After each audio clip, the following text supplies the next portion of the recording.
BKB ready to go. They really want to contest this and take it down as quickly as possible. They get the refresher for Ohio. It's coming out. Double Roar is ready. Can they find a kill off of this? Maybe he's walking up with the Silver Edge. Ohio's going to get caught first. Ravage catches onto two. Black Hole counter initiation. Static Storm on top. Aggressive is low. They get up to Static Storm. Shower pops. The refresher down enough. Maybe he's getting cruiser by mid one. They get up the Roar. They'll lose two. They'll lose three. They buy back on the Tide. He's got another Ravage. They have no buyback on Maybe. What an initiation from DJ. Secures another kill, and Tongfu is going to continue to push. They're not done. Mech still hasn't even been used. There's a hook. How? Brought all the way back to the base. Cleaned up by the fountain. And waddles his way back to the front lines. Well, like I said, it does waste time, but they kind of need it. I mean, they need to be able to just eliminate somebody from the fight, very similar to what Mu can do for Tongfu. So if he had been a little bit farther up, he would have been able to throw the hook, but the thing is there was a range creep in the way. And there it is, yep. Banana going for a ride on the Dindy Express. Welcome to the well. He just goes to Tongfu. And now charging back out. Dindy going to be spotted, and he doomed to Chen. That's a much better choice. Oh, he got him. He got him. Not going to follow it all the way because we got a battle to watch with Puppy. Trying to get away from it, going to be telekinesis back. And they will be able to get him as well. There you so a 1-for-1 trade. And wow, Hal is still alive down there. Engagement breakout as Kuro. Oh, there we go. The hook, got him. Zhan Xing taking the long ride to Shanghai. Welcome home. Navi down. Can you say Mega Creeps?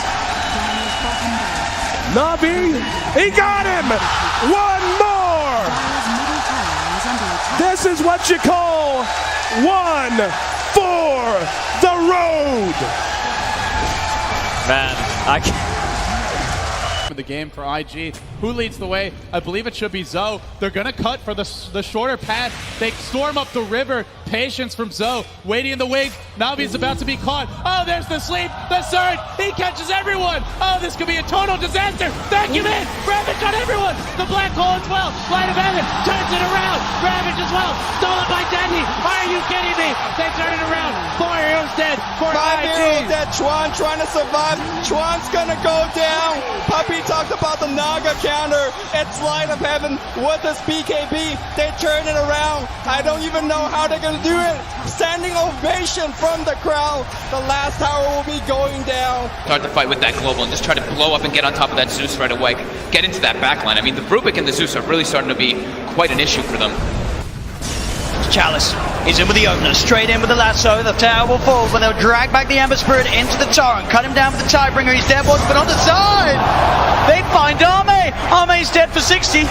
Still alive at the moment. And all the use! The dodge! Anna up into the end, dodging the Echo Slam. Somnus, he's trapped here in the Sprout. OG, they'll slowly punch down the Kuka. The stall of Fidget Jerax sets up onto FY. OG! That this PL will continue just to BT split push this game out, get more and more money. And that, for me, is still the biggest problem for Evil Geniuses. Where do you go with this? Fear needs to have that damage-dealing item. But in order to do so, he's got to drop either his TP scroll or sell the Ring of Aquila. And Sumail, blink, Dragon Tail stun. Garda's going to be here with the hookshot as well. Laguna fight Sumail. The Cogs Burn bought them a little bit of extra time. And with Sumail down and no buyback, Roshan is a very, very juicy target here for CDEC. Yeah, EG are going to know they're going for it, though. First of all, it would be pretty obvious from the lane situation, but they also have a good ward around the river area to see that CDEC are moving in there now. I don't think EG are interested in contesting this 4-on-5, but maybe they can delay it long enough for it to be a 5-on-5 if they Ice Blast and Fissure properly. There is no hook shot. They're all together. PPD, here comes the Ice Blast, ready for the dodge! In from Universe! It's a disaster! CDEC! They're going to get wiped from the face of the earth, apart from aggressive. He'll jump out, but the Wombo combo perfectly hits from Evil Geniuses, and now they will take Roshan. Sumail is back, they'll get the egg into the Immortal. OG right behind Arme. Gets a jump, finds the Pugner. Vision will not find a stun. Pugner with no buyback. OG, they were really playing with fire. The Hex down the Terrorblade. Spectral Haunt looking for the frontline attack, but that's why Somnus goes into the back line. Shaker. The BKB, they're into the back line. Shaker, he's bouncing around. Hawk shot, she stuns on the way through. ES is gone. No buybacks available. Have LGD done it? They're holding Anna. Hold him in place. Chalice will find the damage. F5 will die for it. No, really? Anna is actually running away, but it won't stop Arme from blinking up, looking for the tier 3 tower. 2 players left alive for OG. They're the big ones, however. Thompson and Anna on the defense duty. Fortification. It's delayed as much as they possibly can. And now the jump out. Hex, the boy in the bubble. Thompson able to be protected once again. Chalice very, very low on mana. They have a lot, but Arme, he'll change the life with Anna. Thompson needs to be pushed away. Able to do so. FY jumps onto the illusion only, so the hookshot won't be able to connect. But Anna, he needs to retreat. There's so much damage. Anna down. Buyback is available. They still have not taken the mid racks. OG are just trying to delay LGD for the moment. 5 heroes around. The bubble is there protecting the melee racks. Anna, Sunder once again. The Sunder switches the life. Arme's back up to full health, but the damage from Thompson, it's good enough to kill off the bait. Buyback is there. Somnus leads forward. They just keep bunching them around, but they're still battling from inside the bubble. Pugner will come to the world living LGD. They're going for the GG push. They're going up to the tier 4 towers. OG, they have to hold the line. They have the numbers. Seven from the side with a Dagon Arme, but no! Sunder is back up. It is there. Chalice will fall. They lose the Enchantress. FY pushing around Anna. He's so low. Can they get the die back on him? You bet your Nelly they can. Arme still very, very low. The blast will kill him off. But buyback. LGD want this now. LGD, or can they? Backing up? No, they're not. Terrorblade. BT's forward. The ball is up. Thompson needs to defend. X-Nova very visible. You've got a very, very low life Mirana. But OG, they can't find the target. X-Nova, he's got the grip. He's got the control. He's got the kill. Thompson is down, but ES is up. Where the Echo slam. Oh, there he is. Forward. There's your slam. There's the dunk. There's the play. Jirax, the savior of OG. 1,500 gold. He actually is going to go straight into the pipe here, opting to tank up even more. Rolling boulder from Zep misses again, but there's the Infest Bomb, and this time Ohio's in trouble. Roar will come out. They have the magnetize. They get off the silence as well, and Ohio will get right-click down. The Exorcism will go from Mushi, doing a decent amount of damage to that aggressive. The Borslow comes through. He has no Infest. He has the Armlet Toggle. Needs to be careful. The Spirit Cypher coming out. The Glimpse back onto aggressive. Gets him back in there. They get the Grave off in time, though. The Open Wounds will come through. They have the Kinetic Shield. There's the Black Hole. From the low ground. On to 3. Step as well as M1 are going to get chewed down. 3 dead. Mushi gets a double kill. DJ, are you kidding me? From the low ground. DJ, God, the crowd here just goes insane as he hits the black hole of his life. And likely could just give this one up. The vision advantage with the Hawk does help. But nope, they're ready. They've actually got a smoke. They can bypass the Hawk with this, but there's no way they take this in time. Fnatic need to get out. Mushi is going to be stunned by the Boulder Smash. They're going to come through. Showit looking for a Ravage. Can't find it. Mushi pops the BKB early. Aggressive blinks in. Pops the Rage as well. Still has his BKB ready to go. They really want to contest this and take it down as quickly as possible. They get the refresher for Ohio. It's coming out. Double Roar is ready.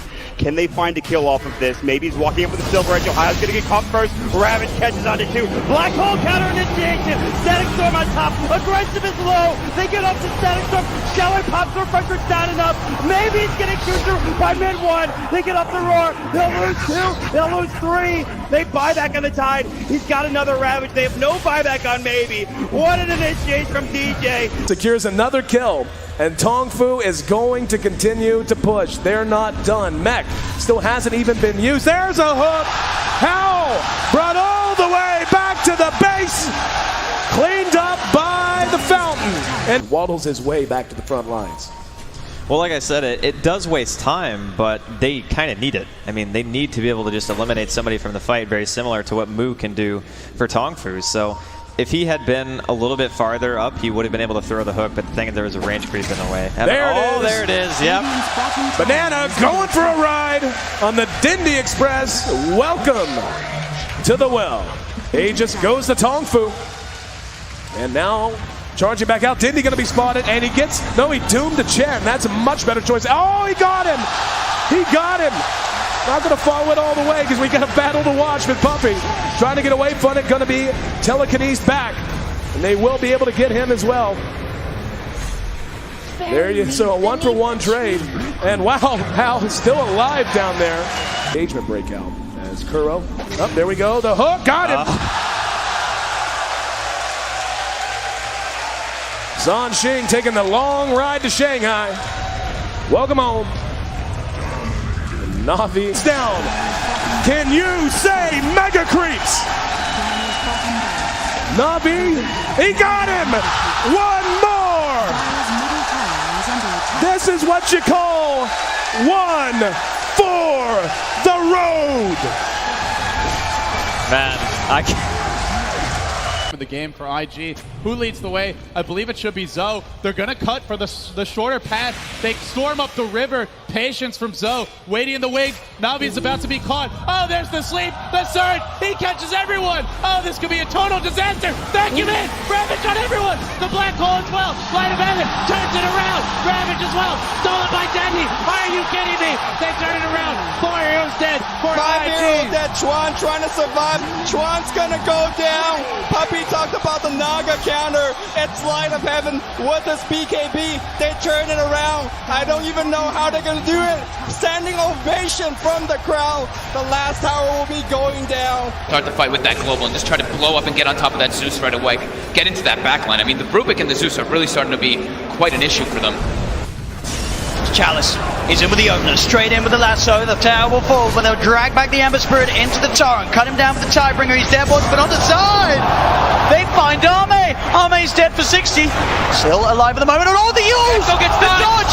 Anna up into the end, dodging the Echo Slam. Somnus, he's trapped here in the Sprout. OG, they'll slowly punch down the Kuka. The stolen Vision Jerax sets up onto FY. OG! That this PL will continue just to BT split push this game out, get more and more money. And that, for me, is still the biggest problem for Evil Geniuses. Where do you go with this? Fear needs to have that damage-dealing item.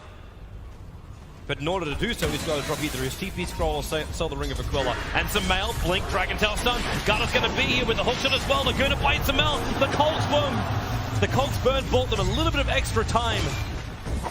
And with Samel down and no buyback, Roshan is a very, very juicy target here for CDEC.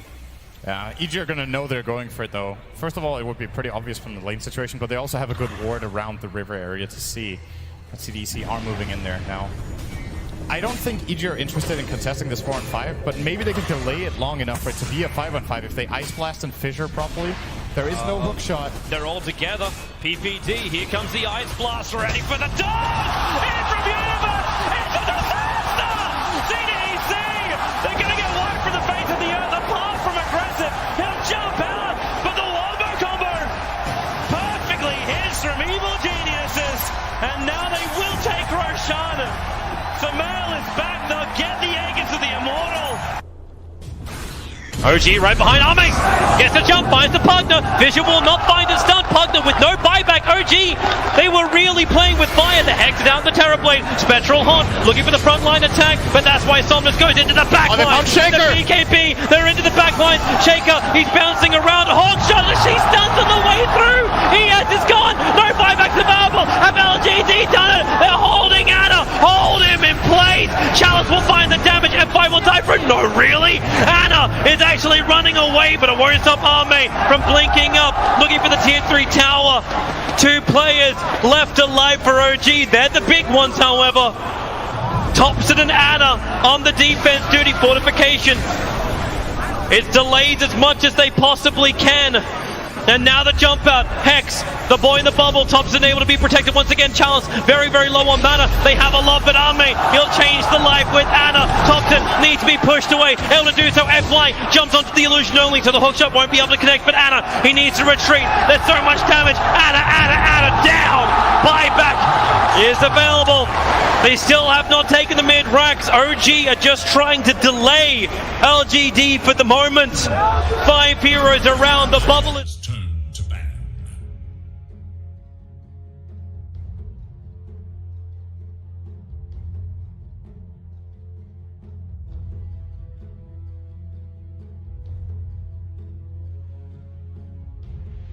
Radiant's banned.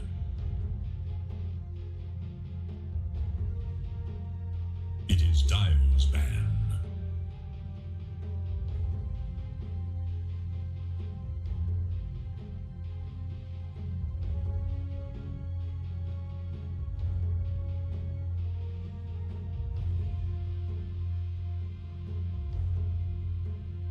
Seconds remain.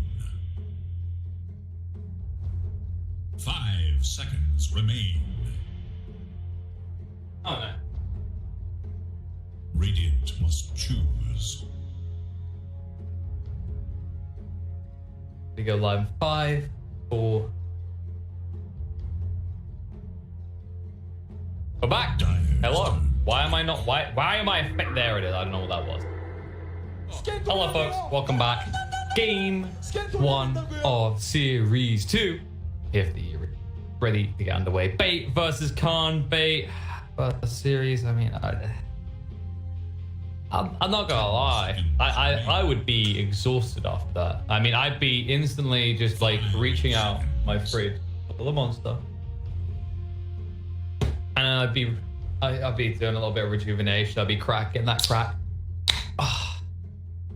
And I'd be like, magnifico. Now I can play the game. Maybe that was the problem. Maybe Bait didn't have any monster. They didn't have any energy.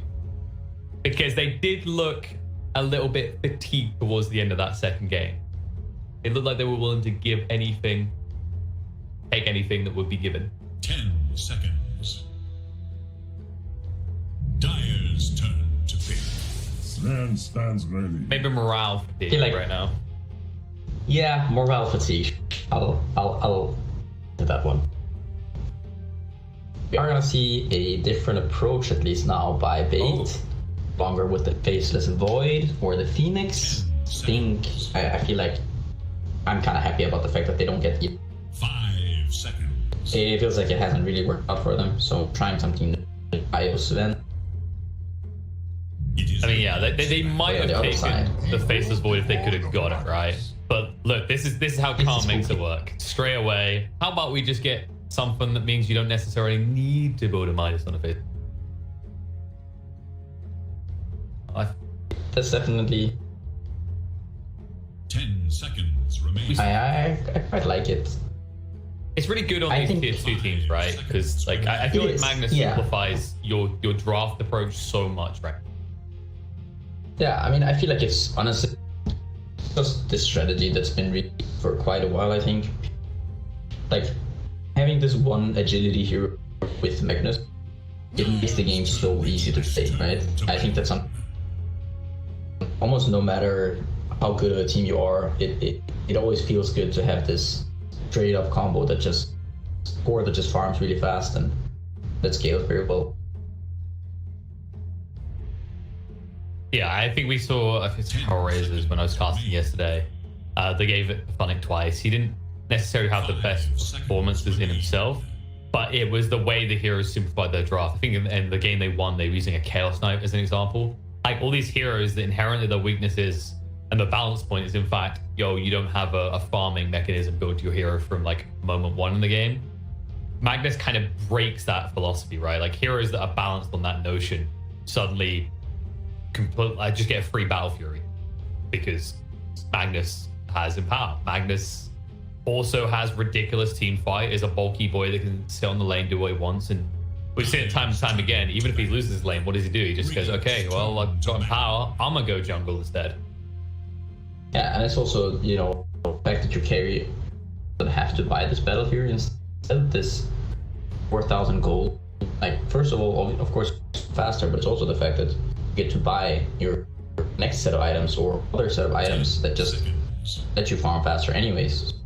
Yeah, there's not many heroes that come to mind that like changed. I want to say like every hero is unique in Dota, right? But there's certain heroes that change the fundamentals of Dota a lot.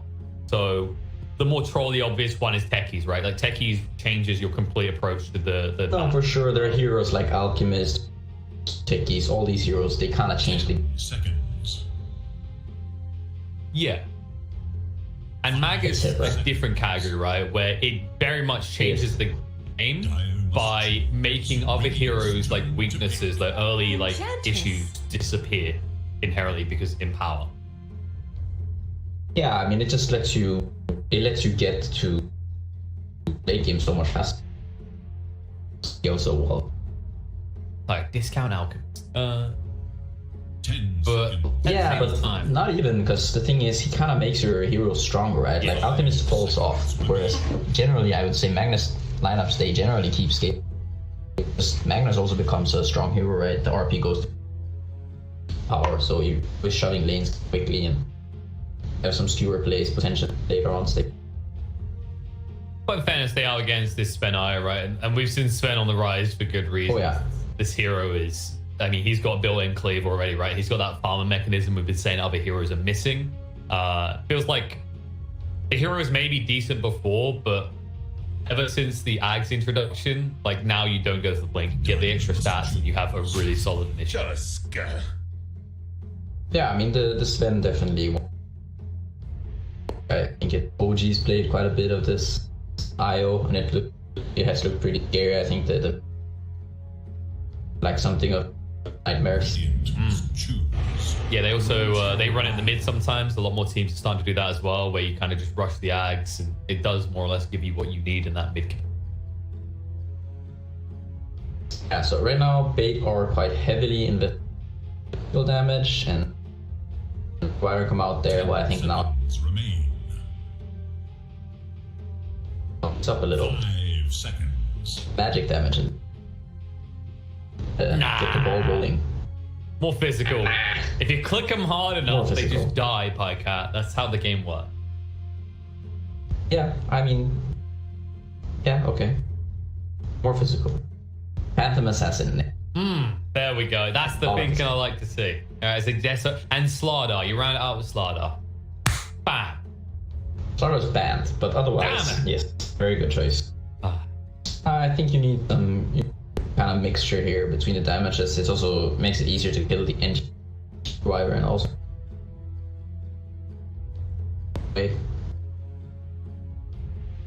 bro, like Lish is not that much, but kind of nice. Like it fits a lot of the categories kind of that they need right now, but I don't expect we'll. No, I think it's like if you want to draft the Lesh, you need the protector types, right? Like I think Lesh was a very good pick when Omni Knight was popular because it's this hero that can give you that extra layer of protection. Whereas if you don't have that, you immediately become the target of every fight. And you do have an IO in this game, rather, but the IO optimally wants to be severed to the Sven. 5 seconds remain. Alright, and so there's some more that don't really. Is the fact that Sanking Void matchup, how this goes is I feel like you push the lane a Sank and Void just to point. I think you might, depending on how much the Enchantress can impact or the Wyvern, like if it's a Wyvern lane, Void Wyvern I think is quite strong. Tusk Sank. 10 seconds remain. There's this Void there. I feel like the Void should farming.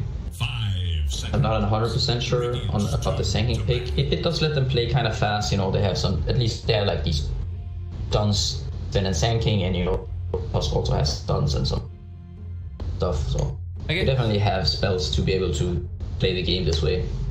I guess my worry is, now that you mentioned like the Sanking in this situation, I always like Sanking when there's another hero that really benefits from a Veil pickup, because that, like, if you're having a good start at Sanking, you always want Veil. And right now, they absolutely don't have it. It comes back to what you're saying about diversifying that damage. Maybe something like the Leshrac we were just mentioning in that kind of role would then synergize well with what Bait has currently, or another hero like Queen of Pain, something that can play around the map and has a lot of burst. Yeah, I mean, it should be something that's at least, I think, a little bit mobile. I don't really want to see this, like, maybe it could be a Void Spirit again, but now it's banned, actually. It's fine. The damage from Zeus would be nice, but I just think the Zeus is the wrong fit here. 10 seconds. Something that's a little bit more mobile and active, and also has a little bit more scalability. 5 seconds. Even thing is, you don't really want to pick Invoker. This is Void, and also the last pick on Khan, so it's pretty scary. You have to pick a blind mid hero. Maybe Quap. That has to. Oh. Again, what? I was thinking maybe the Queen of Pain in this situation. You just mentioned It's about gonna be the Invoker. Yeah, the thing is, the hero fits, in a sense, a lot of the things that they need. Like, I don't know if this is gonna be worth for Quas X. I mean, you have a lot of setup for an Exort Invokers could play that route, but it's just that playing into this void and just the time dilation has always been a scary tool for, and also just getting on top of him and him quite susceptible, dying very easy poker since he has to be in throughout his spells.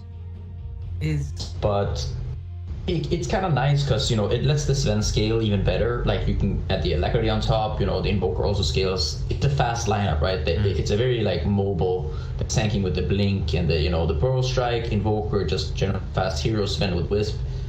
Also are able to just map very quickly. Definitely have some tools here. It's just now that there's going to be the last pick. Cool thing is you don't really have to be worried about a hero like Blue and tanking, etc. Okay. I wondered if they were maybe going to go for like a TA here or something, but I guess the Kunkka, it's just more team fight, right? Because if there's one thing you can say between these two teams, Khan has redonkulous amounts of team fight. Oh yeah, definitely. Yeah, I mean, Wyvern Kunkka, that's some potent team fight right there. And I also think the cool thing now for like Khan is that Void, he doesn't have to go Midas build, buy some, he can buy whatever he wants. He has Magnus, farming is going to be fine. I'm waiting for him to just queue up Midas now and just to hear your keyboard thrown across the room. I think they have ways of playing this game. I'm just like, you know, like from what we've seen, like from baiting these games that I've seen at least, like they look kind of discoordinated after this 5-10 minute mark. I think if they can kind of ramp up their aggression a little bit and kind of run over this with early strong items on Sven and tanking, I think they could have a chance. But if this goes late, Connor just. Yeah, I think like what you hit on there is a big part of what we see for parts often is that they become I keep using the word discombobulated. I think it's like this team is the one I always associate with the most, is once they move past the independent laning phases and they have to think about how they work as a team. Well, we did see some efforts in the previous series of smoke attempts. Like, the plays always feel a little bit out of sync. Obviously, that looks very clear against one of the favorites in this tournament, which was Viking, right? Which is a team that have had a long time together, and they've very much become this team that are renowned for being in sync with the lane kind of style of Dota. Yeah, I think the matchup is quite a bad one for Viking. They're too fast for Bait to be able to play. Bait, they need a lot more time before they kind of get online and are able to play their game, and Viking just run them. Exactly. Whereas this, so we'll see. I think exactly this is probably a better matchup as they're choosing a more greedy approach. Well, there's another detail as well. Remember, we've cast some Khan, and whenever they have a TB, they're scary.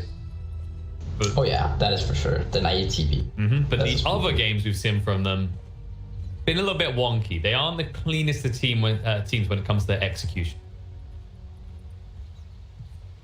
Yeah, I mean, this game though, like, they don't really have to do all that much. They just have to not... Just press your button. You know, don't feed too much and just sit back and let the Void do his thing. Fight us forward a little bit. I think their lanes they're quite strong here, the Magnus Wyvern, so it is going to be the Void Enchant. This is a little bit awkward because I guess the Enchantress, she can get her creep that way. Just gonna see how much the set lane. It's just you can't push the lane that easily. 30 seconds and counting. They might be facing a lot of creeps, and you know, tanking might be happy in that scenario. What the Enchantress be up to. Yeah, and of course this mid lane matchup, I think Kunkka is favored in this. I'm not entirely sure. I just feel like Invoker doesn't have enough. I think Invoker doesn't really have the damage. And you can try to kind of harass him with the cold snap and hitting him, and you can play it that way. It's just Kunkka has a lot of damage, so CSing is quite easy for him, and he can just go back to base if he goes low EX. And also, once the Kunkka gets 6, you have to be a little bit worried. Exactly. The thing I was going to say is I expect Dendy is probably going to be a Quas-Wex invoker in this type of game as well, right? So that it's more about him attempts Kunkka's going to make on his life and trying to pressure him out with an exhaust build. Yeah, I mean, it seems more likely. I think the Exhort Invoker is just like, you would be so susceptible to movement from the enemy team. Like the Exhort Invoker, what he's really bad against is movement, rotations. So static, right? The hero so clunky that hate it when heroes rotate on you. Yeah, you wouldn't be too surprised if they had chosen that route in this game, depending on like the lane matchup, right? Because when you look at the outer lanes, they do have good Sunstrike set up, so usually that's what you look for in it. Yeah, that's something you used to do, like, you know, a while back when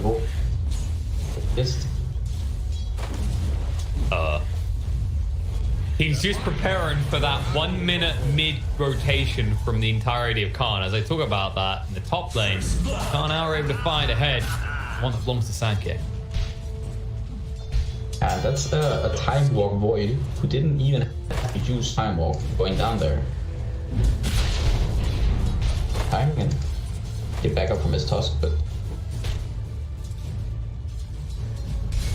talking about this lane a little bit, I thought that gotta worry a little bit base here. Tanking really does feel like this very fine hero where there's only a small number of games where you can feel confident taking it right up. I think the games we've cast, it always seems to reach this point of underwhelming very quickly. There was that one Funnick game, I think, where he kind of just like ran everyone over.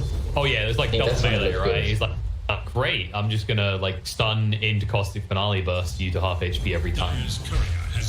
But that's a select example, right? And you're against the Faceless Void in this example, where you'll do that and instantly he'll just negate it all with Time Walk. Yeah, I mean, it's definitely not the same game that we saw. He's getting a little pressure though. I was gonna say on the bot lane, right? Like the reason they stuck the Wyvern here instead is it's one of the classics against the IO combos, because you're always gonna Splinter Blast into the two. Yeah, for sure. Yeah, you're not dealing with that. You know, Magnus and Sven, they're kind of just... Magnus actually choosing the point at power here. I'm guessing he's gonna... Wyvern here, he's just gonna port back to his kind of low on regen though. It's okay, just go stand under your tower and get that 1 HP regen and watch Cheshire Cat slowly get forced down. He's got the mango. Got the extra. Yo, if you're Gilga right now, are you mad at Cheshire Cat for using a salve for like 200 health? You don't look at him and go, you could have had my tango and I could have had your salve. Nah, I don't think so. I mean, it's just the HP on the core is so much more valuable. You want the core to be sitting in lane.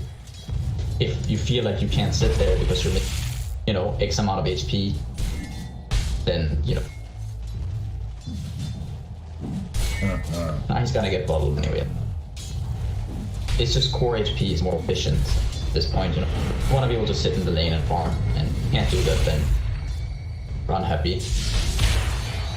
Yeah. This lane is usually going to be Khan retreating from bait. It's just the nature of the two. As you can see, Giggle's trying to run away now. And that Splinter Blast didn't go the way he was hoping for. Drag back is good from Cheshire Cat to save the day, though. Eager to know. Poggers.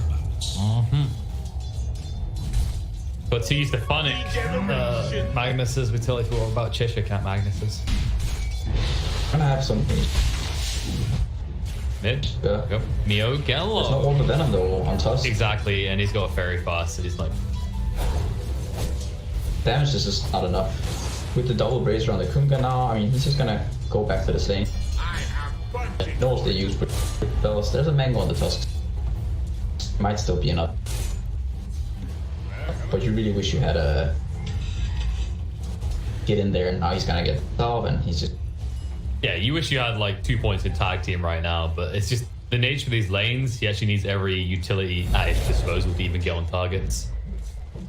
Yeah, and already if you look at the net worth, you can see the Khan heroes are just... They're on top, you know, kind of everywhere the top. Gwen is slightly ahead of the Magnus now, but Khan are doing well. And like we said, He's not there's the less second pressure here. for them. Last hero, one bash would end his life, but it looks like naive. You know, this we said it's not his Terror Blade. No bash. If that was his Terror Blade right now, he would have bashed. And look at this man. Picking up treads. Know what I don't see? Well, I see a gloves of haste, and we all know how this works, Cat. You've probably been there yourself. You pick up the gloves of haste, and then you think about it. Last hero. Snowball. That wasn't the way they really want to do this, because he's still dying. Naive, where's the bash? Hello? Can you just bash? Invoker's dead in the mid lane in the meantime, by the way. Mio did hit 6 first. Yeah, that's that crucial in this lane where you get this 6 and all of a sudden Invoker is very susceptible to dying. Like, yeah, you have your cold snap, sorry, you have your Division boss, but not really enough to sustain you. No, it's 2 points. Damage coming out of Tidebringer is... Oh. Like, even if he has 3 points of loss, it's pretty underwhelming. And Kunkka, well, this was kind of par for the course. He was a very greedy boy. Gonna be fine. Ooh, imagine if you had an 5-up. Imagine. Imagine if it was 4, imagine if it was Sunstrike. How many times imagine did you have to have all the people. No. Oh god. No, stop. This is exactly what Cheshire Cat said in the bot lane, because they're moving in. They need a stun. Finally has the mana. Get the tag team rocking. Storm mana through. There is an angry Kunkka down here now. Exactly. It's like, if I'm going into my grave, you're all coming with me. Nice normal dodge. Problem is, Sven is just gonna get out. He hits way too hard. Got there with the nice rotation, letting them 2 kills. Yeah, the Magnus goes down. And the Sven does manage to survive and just ports back to the tower, so he's happy with that at least. But you know, my favorite part as well is there's no threat of pressure in the mid lane because it's not an Exort Invoker, so your tier 1's no, it's just and even now, like this Magnus, he come here and sit here and okay. I mean, okay, he's not gonna feel that good because he doesn't have a lot of levels. He got now 2 levels in Empower, but no, but he's a mid Magnus. You know how this works, Cat. They just go in jungle. Yeah, no, he's fine. He's totally fine. Oh, and there is actually a Midas queued up now by the Fist Boy. There it is. I told you. You look across and you see that glove of haste, and you're like, really could. Come on, man. I mean, it's actually gonna be a really good timing, to be fair to him. He's gonna have a very good timing, to be fair. It's just that really needed with the Magnus, you know. Oh, the Korya. Killed the Korya. Oh wait, that's the ward. Why did? What? That's a Midas. Alright, that was some weird animation changes. Something happened to the ward in the crowd. All my eyes are just failing. Gonna be a rotation down here now. Yeah, but oh, and the cold embrace there, I think kinda messed with the Kunkka. You did not want to get cold embrace there. Where you disable hero help. I think he kinda just sold his Kunkka right there. I would 100% just be disabling help right now. There would be some interesting words exchanged. He would have just ran out with the boat buff and been fine, but not at least in the Kunkka and some much net for there. Yep. Speaking of levels, Cheshire Cat did manage to get up to level 6 now. He's holding the point though. He said, I am now a mid Magnus, so why would I RP when I can empower? We've all been there. And the empower. Oh, level 3 empower at that. Why, reasonable, wonderful hero that doesn't dominate most of the tier 2 and tier 3 games that we won. That was sarcasm. By the way, I didn't quite get the gist of it. Naive. More stuns and no mana to move away. Oh, and look, a reload because we won the star. Yeah, that's a very nice rotation. They get the kill on the Void. Yeah, his Midas is on cooldown, so not the end of the world, but the nice rotation into also tower. And now they're just going back to the bottom lane. They are gonna just the Wisp didn't break the Sven, so Sven is just gonna stop and keep farming and go down. Meanwhile, in the mid lane, J4 is also going to go down. He didn't get level 6 yet, so the Untouchable's not there. Right clicks off. And you could see also, he was just like the tag team. He was near enough so the tag team damage would Enchantress. Quite nice play. Buy it up. Yeah, I think he was just short man on the snowball as well, so if he didn't actually skirt that with the tag team, then you'll probably see the edge left. And the one Midas I feel like is okay, I think that's the... It can be fine. There have been some times when I've seen the Mask of Madness men too worked out, but the Midas men, yeah. You have a lot of sustain and a lot of damage. That's in the mid game, right? When you think of like Kunka's combo, when you think about the damage the Wyvern can put out, Mag obviously as well. Yeah, no, but the Sven Midas, I think it's fine. I'm gonna have this whip to back you up. I'm gonna farm quite fast.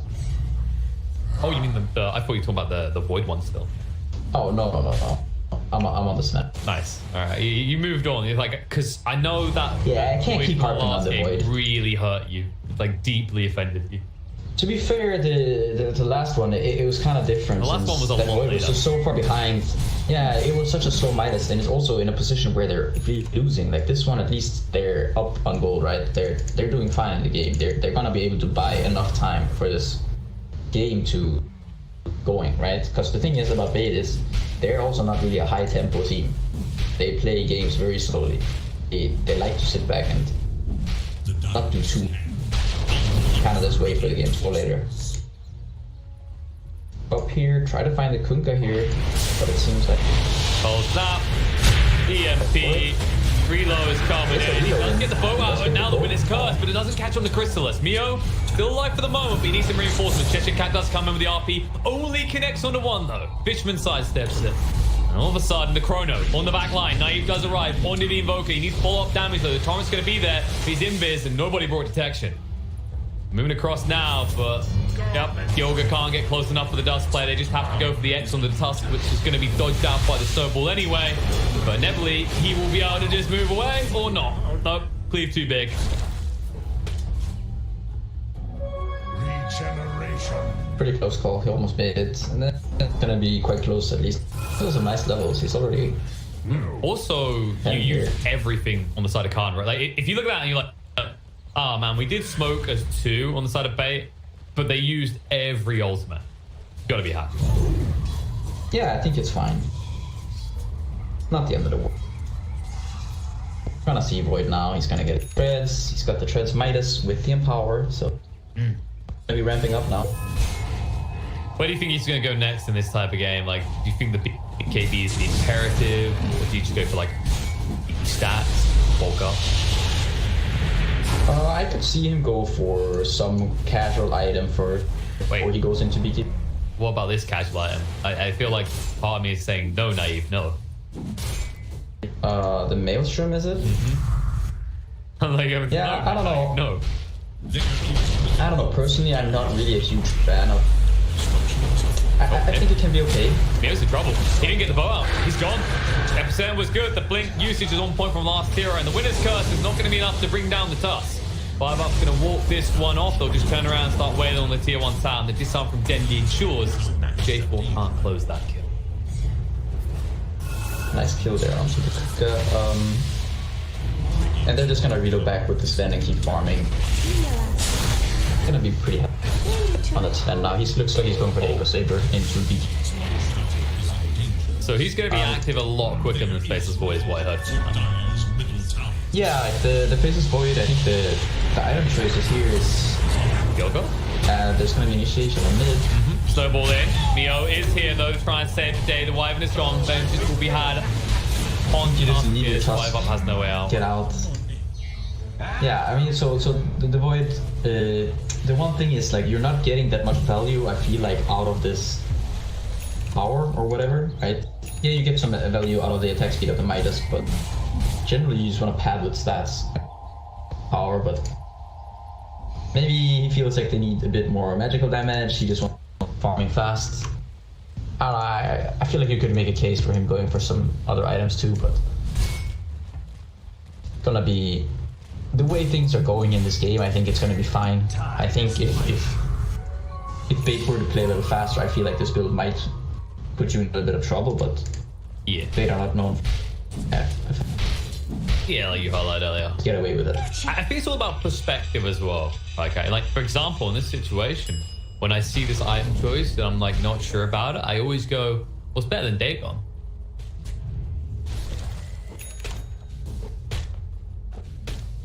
Plus, it's they're about the same. It's also better than going Yules, ASOS. Whoa, don't you down talk Yules, so that's the item of the patch.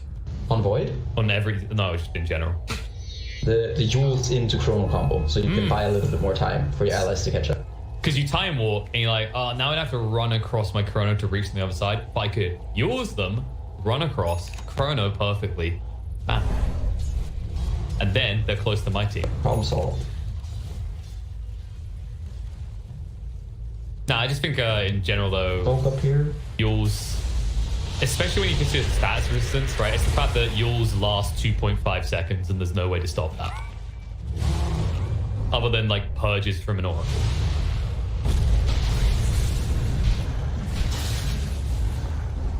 Kind of just like trying to bully Dunk a little bit, but he doesn't really care. No, he's got his head He's got the mangoes, he's got Halberd. So they're gonna just give up this one here. Yeah, Sven's actually just found his way into Khan's jungle right now, so they could reload play if they see an opportunity, say like, I don't know, a very squishy Enchantress too far forward.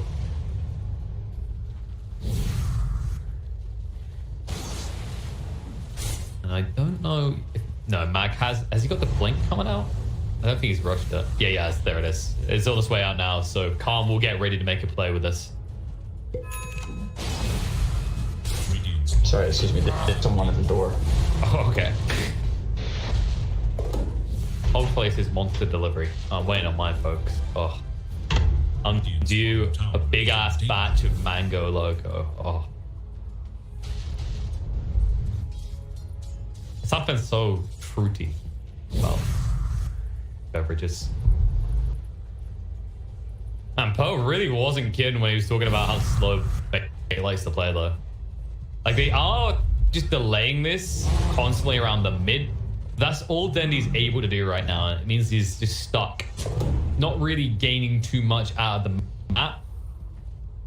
Just kind of confident in his belief that he'd make good space for Crystal. Is on his way back to the mid. They suspect the smoke is coming. We'll break him 5 up. Boris punch straight away. Kyoga has to use the cold embrace to try and save himself. EMP is coming. Cheshire Cat, the RP on the 2. The skewer across onto the Sven. The Chrono goes down on the 4. Catching them all here with the boat follow-up as well. They'll be able to bring down the Invoker. Sven is low as well. They've already lost the tusk. And beautiful execution coming out from Khan. Not getting the entire team wiped, but definitely making ample use of their ultimates that will allow them to now take key objectives. Radiant should look to their middle. I mean, that just looked like your bog standard 2-man Chrono, but the way they actually synced that up with the Magnus as well. Well played. Well played. Interesting that instead of just reloading in as well, Bait just chose to TP the Sven and the IO to the tier 2 tower. I feel like in some ways they arrived a little bit late because of course Fishman then had to TP to that same tower and he's delayed by a few seconds.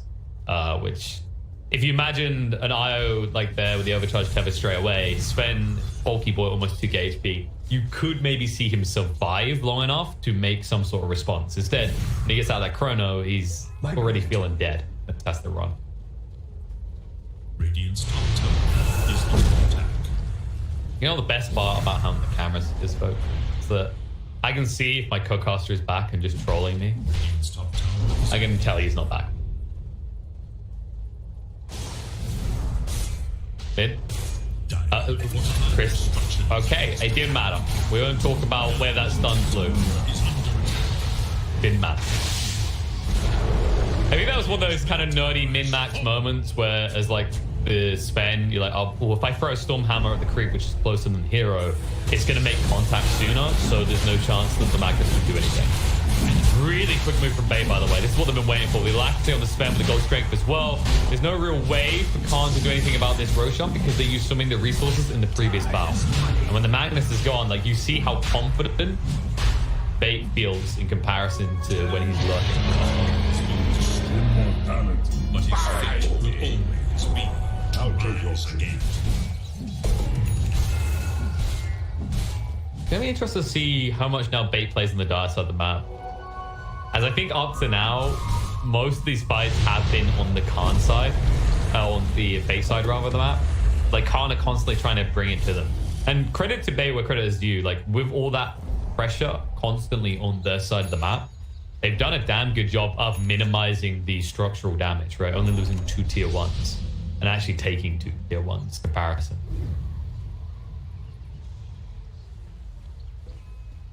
It's kind of that interesting comparison. I almost feel like Khan, they kind of go for this slow, methodical move across the map, where if Bait responds, like they respond with absolute force, all their bigger ultimates. Whereas Bait is just trying for these quick in and outs, right? They're just like, they're looking for that quickie where a reload play outnumbers X opponent on Z side of the map, and there's no way that Khan can bring the numbers to save that stop. Radiant's top tower is under attack. Okay, so it looks like it will be Mjolnir next to Naive. That's fine. I was wondering if he was going to straight up build it. Usually you do, because it means the Hyperstone. The attack speed value is high. Curious to see what Naive's going to do after that. Maybe he feels like he needs something along the lines of Satanic at that point. I wonder if he'll just go more damage, because really, when I think of these fights and the way they kind of play out, you chrono and it's a race to just kill the Sven. So you want all the damage you can get. For enemies. They ain't looking to do some damage to Khan now as they'll move up into this ancient area looking for a target. The easiest area to get access to, but once you get some prime wards down there, you can easily find people just moving through, especially when you consider Khan have these empowered heroes that want to go and farm into the ancient area. Stun up. J4, RP from Cheshire counter free, but he ran out of mana. They can't get him close enough to Naive for the chrono, but the torrent is beautifully done by Neo. And now the snowball into the creeps. Naive is waiting with the chrono. They all come out into a big mess and will be brought down. The Sven isn't dead at least, but that's 3 heroes on the deck. Once again, Khan making great value of these big combos. I come back to this, huh? Yeah, they knew. They're like, whoa, Purr's back? Check this out, bro. Triple kill. You know, you gotta be a good neighbor, you know. Radiant's middle tower is under attack. What were we doing? Coming back. We want details now. You neighbor. Borrow some tools. Some tools. I didn't think of you as like a handyman, you know? I'm not really. I wouldn't really say I'm a handyman, but gotta have some tool. Oh yeah, it's like the classic person who. I'm not saying that's you, but I'm saying like you know those people, right? They've got all these power tools. You're saying that's me. But they have no. I don't have a lot of tools. So okay. I have a few. I don't think most people would trust me with power tools, but yeah. I mean, I probably wouldn't trust me with power tools. Yeah, I'm not gonna. Speaking of power tools, how about this? Not even looking like a tool, or is he? The BKB means they need to run. Torrent on the 2, and the only people that are being played with now is Bait. They're trying to get out as quickly as they can, but 5-up's gonna hit the deck as well. Io, nowhere to run, nowhere to hide. They throw out that Winter's Curse to ensure that he will not make it through this night. And that is, yeah, this is. I'm losing count. Like, how many times Khan are just doing this debate now? I feel like this is starting to look somewhat reminiscent of an earlier series that we were. Was one of those teams in that series by thought? I think one of those teams. I don't know. I can't say for sure. And like, you know, does it rhyme with rate? With rate? Yeah. Middle tower is under attack. Maybe it does, mate. Would you say that this is not the clean slate we were looking for? Well, I would say that this game is funny and great. Maybe not for. Do you think that maybe those particular people were a little bit late on their time? I mean, it's okay. If you want Denby to win, you might have to wait. Strength renewed, mess with it. Oh, maybe it's just maybe it just wasn't fate, you know. Wait, I just said that. Like, you interrupted me as I was going. I'm not trying to berate your contributions to this piece. But all I'm saying is when I see plays like that, my eyes begin to dilate. That's a lot of pulses followed by a lot of pulses about to go flat as they're trying to retreat away. Can't hunting. They'll be able to find one with the RP across on the Sand King and last hero. Hey, he can't get out of this one. No. His name is appropriate. Well, technically he's not like, you know, the last hero. I mean, he's dead, right? So. Like, I would estimate that trade was not good, but you're still at it, huh? I don't know, that one just blew in. I was like, we've evolved beyond 4-letter words. Holy crap, we're big brain now. I mean, you snuck. That's true. I'm just getting bigger and bigger, and now I'm gonna get to points like, what's a 12-letter word that rhymes with rape? I mean, you could say that this game is starting to escalate. Wait, you cut out. What?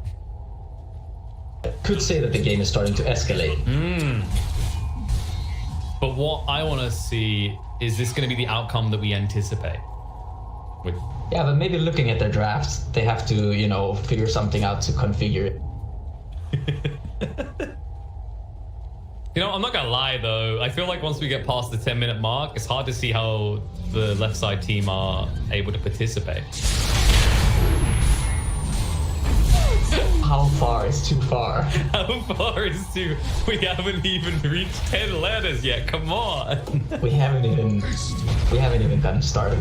No, this is just the beginning of maybe the end for Bay, because Khan is starting to build that lead up.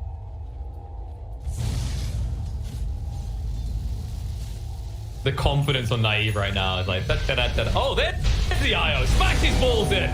Whoop. Nope, Fish was able to get away. He has got the chrono though, he's holding on to it. Cheshire Cat is waiting as well, no RP for 20, they'll move in. The stun control is good, and it looks like they got the Faceless Void kill. They're gonna get it. No, not done. They say, Cheshire Cat, were you meant to be his protector? Because I think you get a 1 out of 5 rate on that one. I mean, I feel like my hope was just starting to dissipate, but now all of a sudden, I might just be back. Maybe. Hold Embrace, save the day of himself for now. Giga's like, this is fine. You're not seeing anything here. We're not one by one dying towards our base. What? I mean, that alacrity, the alacrity.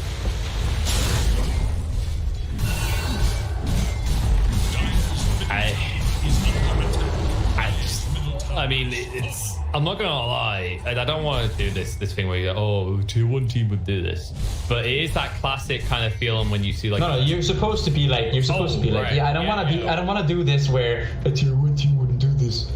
But, because we like to be like this sometimes, but like that felt like one of those classic Congo line of deaths that most experienced teams do not fall for, right? Like the first casualty, and they're like, why are we literally trying to save each other after we've already lost one another? All right, because it's like, yeah, I feel like they could have just kind of left the void, you know, like they could have just accepted their loss. Like yeah, sure, you void, then the mag, then the wyvern. Oh, you lose the void, and it's okay, you know, sure, the mag was dying too, but they didn't have to bleed more kills. At the same time, you know, when the void dies, it's can be tricky to escape. I mean, the Sand King with the BOTs and the blink, and also the Sven with the Superman axe, so it's not the easiest thing to just. Yeah, no, he munches on his people so quick. There's no time to masticate. That's the one to go. I've left you one that you will not touch now. I mean, I was about to.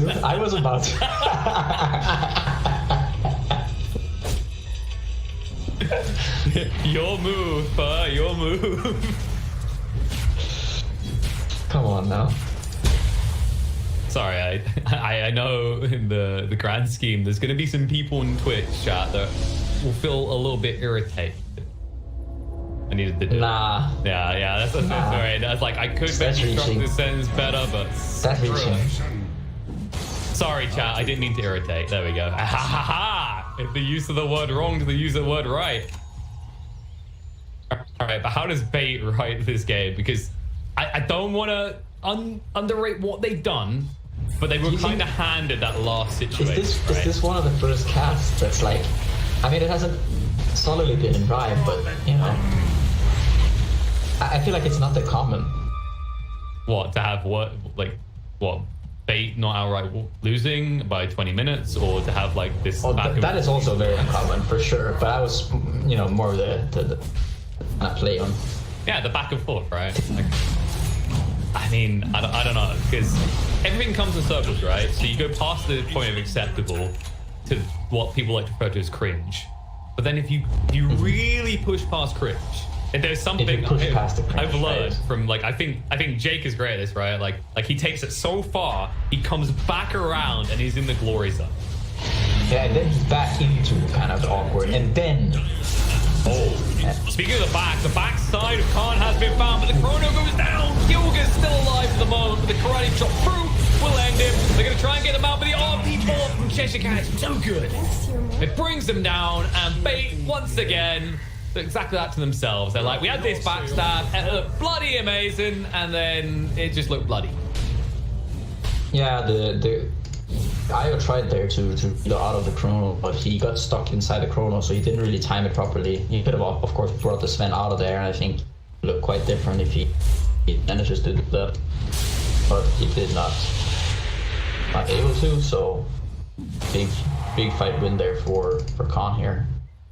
Like fair by Naive, realizing that he can save his Wyvern and just start banging on the Sven, and at least Wyvern will be able to get to cast the spells if otherwise he's just kind of slapping the Sven. I think the impressive part as well is like Naive didn't go for this hard right clicking build, right? Like, he's got a BKB and a Satanic in there. It's not like he went for an NKB as an example and the butterfly straight away. But they are still having the damage to bring down this IO Sven combo every time. Yeah, we can see now the network is starting to fluctuate. Oh, so you cut out there. Look. We're gonna have to... I was just saying, we can see how the network is starting to fluctuate a little bit here. He is bouncing around a little bit, mainly in the direction of Khan, as a hero bounced off the end, former Cheshire Cat. He drags 5 up back towards his team, and this is looking really wonky for Bait right now. This is not the position you want to find yourself in. God Strength on the back line, but the Winter Curse comes out, and last hero is like, what are you doing, man? I'm on your team! But he doesn't care. He has no choice. He has been slightly baited into murdering his own core. With it, he'll die alongside him as they'll chase down, look for more. They won't need to find it though, because with the creep wave pushing in, Khan have set their sights on base. And kind of the issue now for the Sven is, right? Okay, so the Sven has BKB.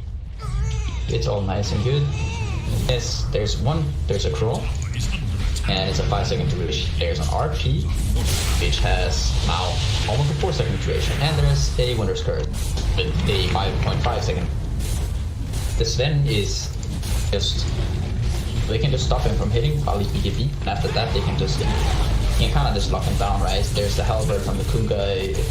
Sven, he's not gonna get to hit that much, even though he's very fat. Like, they need to be catching the Void the way they did in that earlier fight, where the Void just dies at the beginning of the fight. Otherwise, it's not really possible for him to fight. And there you can see Void there just. That was a bait. He just wanted to get tossed spy back, and that he did. I mean, Naive could. He really could, but he doesn't want to. He's like, where's your primary carry? Oh, look, he's initiated. Don't worry, though. Cold Embrace works brilliantly against physical damage. 5 up. That might be his time back, I'm afraid. Goodbye. He has to wait. Is he coming? Is he going? He's not at ult right now. It's fulfilled. He has to wait for his ult. Naive, not to wait for his ult. He's ready as soon as he sees this Sven to jump him. Even with this God Strength. Now, you have so many targets, right? Like, this is the beauty of the way Khan have drafted and played this game. If you don't eliminate the Wyvern, your Sven is going to be invalidated in the fights. But if you don't lock down the Void or the Magnus, then the lockdown is going to be coming for you instead. Radiant's top tower has fallen. Void, man, he is such a leash for right now. Got the Satanic, Butterfly, BKB, and Midas. He's also got the Aegis right now, just waiting for it to appear. Kind of faking that drone. Yeah, he's just looking going, babe, wouldn't you love it if I accidentally had a malfunction with my keyboard and the S key didn't work anymore? You can pray. Oh yeah. That's what you're looking for right now. I'm not sure if it's gonna be enough though. No, it'd be a start. He just has to have malfunctions on the backup keyboard he has. And jumping, starting out on the Kunkka.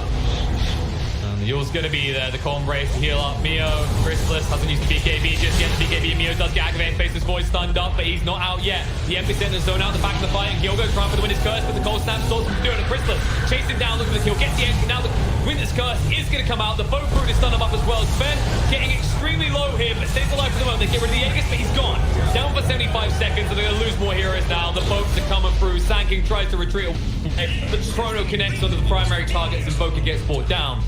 And Naive says nothing less than mega creep, boys. This is my new home. There was the big ghost ship army there, but they couldn't get another whiff part by a Cheshire Cat. It doesn't seem to get small. We done here. Game 1 going to Khan, and I just want to refer to Naive as you know what he is to me? Like he's a discount Kuman. He's like a discount. Yeah, I mean, he really is. he was like one of these players, like kind of highly considered. Like he's a high MMR, you know, high rated pubs and stuff, and you know, good at button clicking. Maybe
1500 gold. He actually is going to go straight into the pipe here, opting to tank up even more. Rolling boulder from Another- Zep misses again, but there's the best bomb, and this time Ohio's in trouble. Roar will come out, they have the magnetize, they get off the silence as well, and Ohio will get right click down. The exorcism will go from Mushi, doing a decent amount of damage to Aggressive. The Borslow comes through, he has no infest, he has the armlet toggle, needs to be careful, the Spirit Cypher coming out, the Glimpse back onto Aggressive, gets him back in there. They get the Grave off in time though, the open wounds will come through, they have the kinetic shield. There's the black hole, from the low ground, on to 3, Step as well as M1 are gonna get chewed down, 3 dead, Mushi gets a double kill. DJ, are you kidding me, from the low ground? DJ, God, the crowd here just goes insane as he hits the black hole of his life. And likely could just give this one up. The vision advantage with the Hawk does help. But nope, they're ready. They've actually got a smoke. They can bypass the Hawk with this, but there's no way they take this in time. Fnatic need to get out. Mushi is going to be stunned up by the boulder smash. They're going to come through. Shower looking for a Ravage. Can't find it. Mushi pops the BKB early. Aggressive blinks in. Pops the Rage as well. Still has his BKB ready to go. They really want to contest this and take it down as quickly as possible. They get the refresher for Ohio. It's coming out. Double Roar is ready. Can they find a kill off of this? Maybe he's walking up with the Silver Edge. Ohio's going to get caught first. Ravage catches onto 2. Black Hole counter initiation. Static Storm on top. Aggressive is low. They get up to Static Storm. Shower pops the refresher. It's not enough. Maybe he's getting chewed through by mid 1. They get up the Roar. They'll lose 2. They'll lose 3. They buy back on the Tide. He's got another Ravage. They have no buyback on Maybe. What an initiation from DJ. Secures another kill, and Tongfu is going to continue to push. They're not done. Mech still hasn't even been used. There's a hook. How? Brought all the way back to the base. Cleaned up by the fountain. And waddles his way back to the front lines. Well, like I said, it does waste time, but they kind of need it. I mean, they need to be able to just eliminate somebody from the fight, very similar to what Mu can do for Tongfu. So if he had been a little bit farther up, he would have been able to throw the hook, but the thing is there was a range creep in the way. There it is, yep.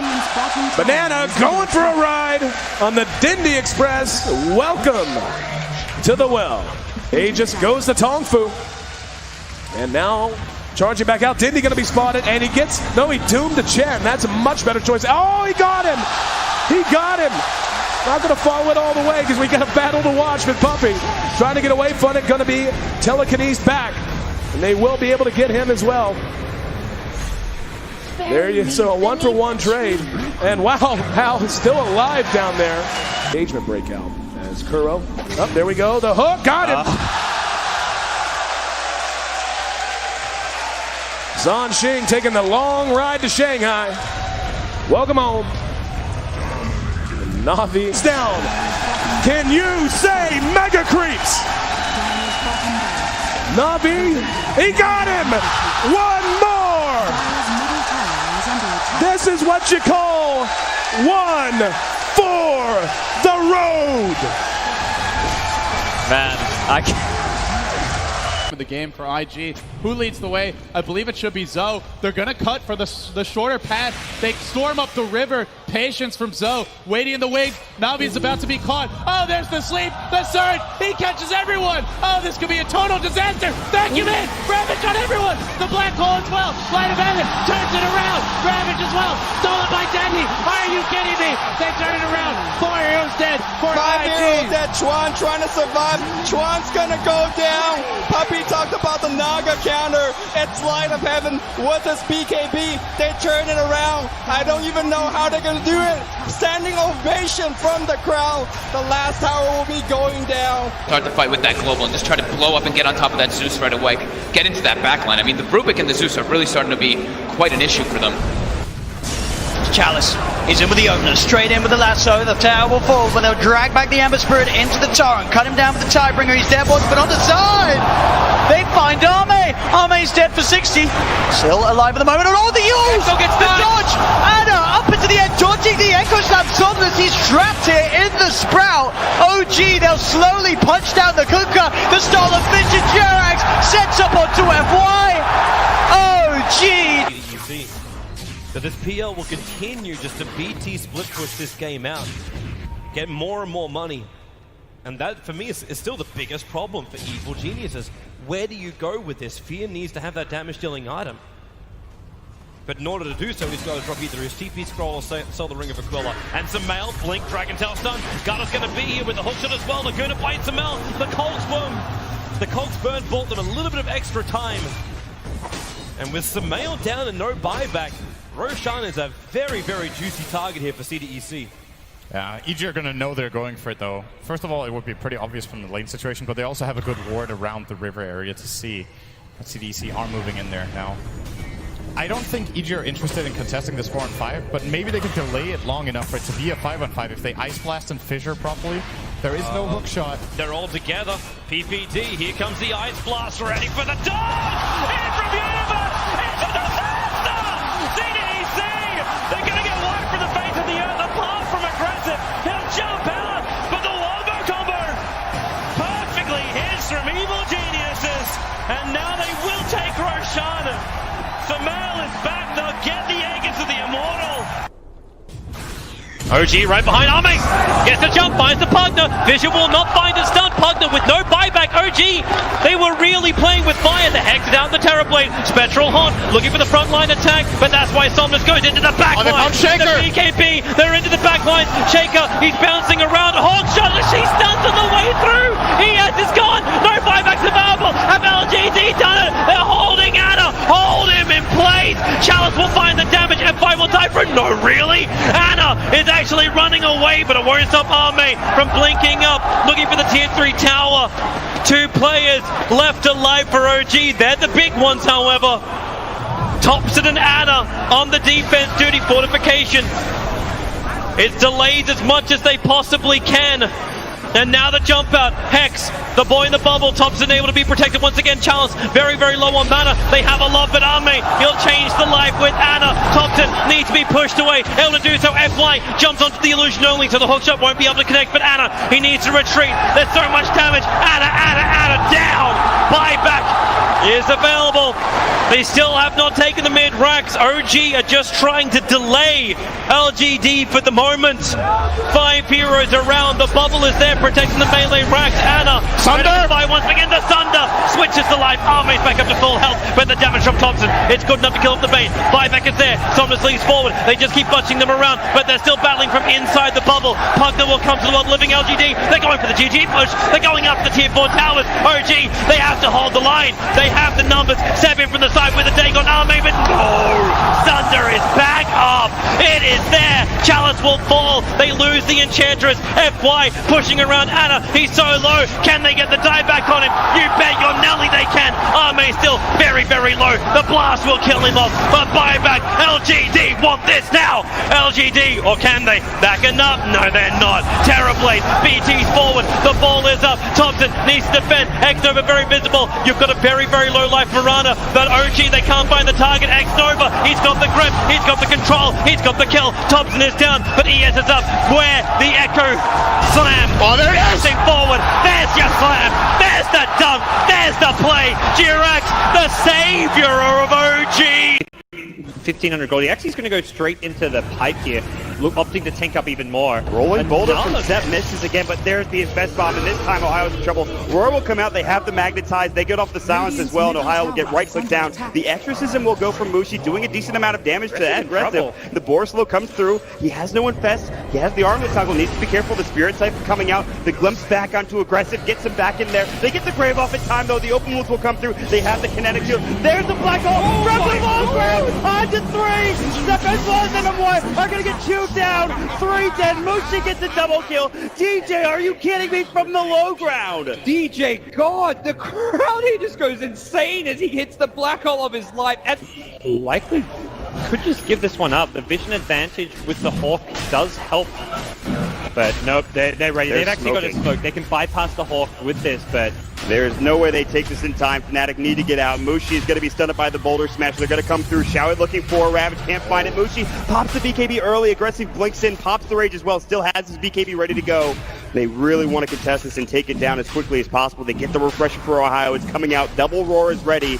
Can they find a kill off of this? Maybe he's walking up with the Silver Edge. Ohio's going to get caught first. Ravage catches onto 2. Black Hole counter initiation. Static Storm on top. Aggressive is low. They get up to Static Storm. Shower pops their Frederick's down enough. Maybe he's getting through by mid 1. They get up the roar. They'll lose 2. Your Russian alter ego is just everything bonkers. everything has to be ramped up to 10 with me. It's a problem, I swear.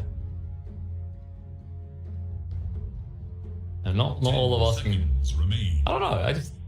The problem is whenever I get an opportunity to do voices in games, like you can just kind of have the fun mockery. Okay, you can sit there like a very smart player. To me, I do these things to inspire my teammates, right? So it has to be really stupid over the top. So like you might see the Ogre Magi's in the game and you're like, no, you're not the ogre, I'm the ogre. no, I'm the ogre and you're the dum-dum. And then like it diffuses the situation. Everyone loves you. I hope. Or they mute you. Until they see your Dota performance.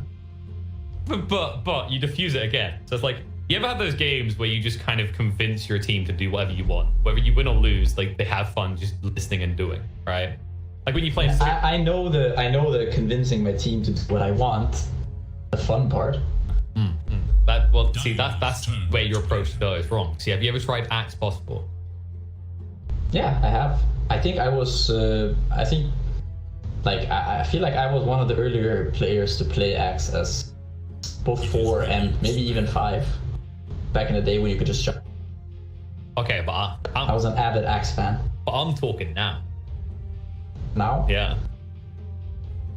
I can't say that I played a lot of position 4 Axe in recent. Yeah, you seem like the person likes to like Sounds smell like their fun. Midas and go, 10 seconds. good, that smells like gold. That's I feel like- come on my way. I mean, the way things are going, I feel like I'm more against most Midases. That's true. Than actually. I feel like you're giving me a bad rep here. Okay, you're trying to put me in this. You're trying to lump me into this, lousy carry player who just wants to. Not really where I'm at. Here's the problem though, right? Like you got there's some bias here because so far all we've seen today is you had problems with Midases when it's bait. I think a lot of the issues is that just there seems to be one reoccurring phenomenon, and that's just the base play. Yeah, pretty much. It's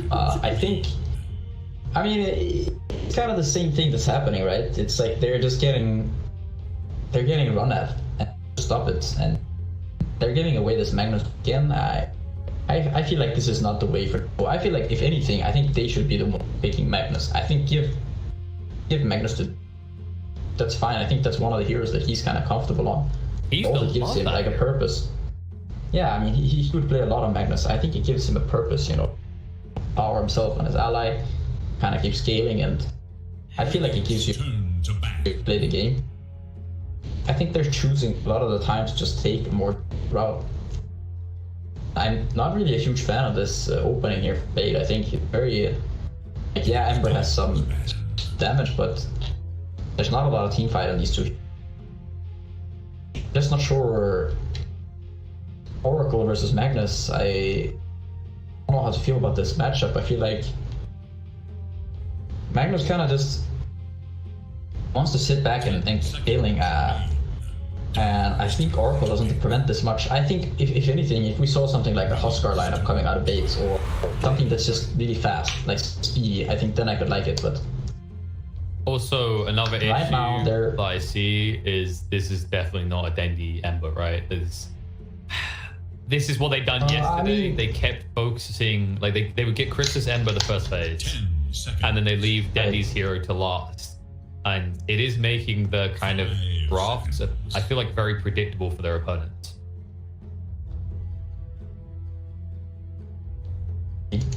Or at least 2 of your cores, maybe both cores. But I feel like picking 2 of your cores this early is kind of telegraphing what you want a bit too much. Slark. And they know it's an offlane DK, so they just get the Slark straight away, which was a good matchup for him, of course. I feel like this is where you switch things up. I mean, this is where you game where you want to be able to last pick this Bloodseeker. Bro, that just messes with the start. We'll have to see what. 5 seconds remain. I reckon they're gonna pick their position for it now. Yep. I'm pretty sure that like Dendy's already going, I need to be the win condition, so am I picking Shadow Fiend or TA? I think neither of those are no. Potentially Shadow could be okay, but rather see something. I think they're gonna pick up their position. Could see something like, I don't know, I'm thinking like maybe even a Grimstroke. Kind of nice to have the W, the Phantoms race against Slark, and start back that off. Double stun with the DK, you get the E on the Ember. Kind of go in and do. They are gonna have to. There are a lot of boxes still missed. Their team fight is lacking. They're also right now like getting outscaled. So I think they need to take a. They need to choose right now like direction they're gonna try to run them early, or are they gonna take it? I've got a feeling it's gonna be the former, and the Wind Ranger. Yeah, this is a hero that can kind of become that, that take out one target semi-carry later on, right? Like you can build it that way. I don't think we've seen Dendi play it much, and of course because Bait still have final pick, likely this is going to be the full Wind Ranger. I don't know. I'm a fan of this Wind Ranger. I feel like they're still. There's just like they have no team fight. There are just so many things lacking, and kind of a recurring thing. This last pick that has to play, it has to tick all these boxes. Be in last pick. Burn some more time too. Not that easy to find this perfect hero.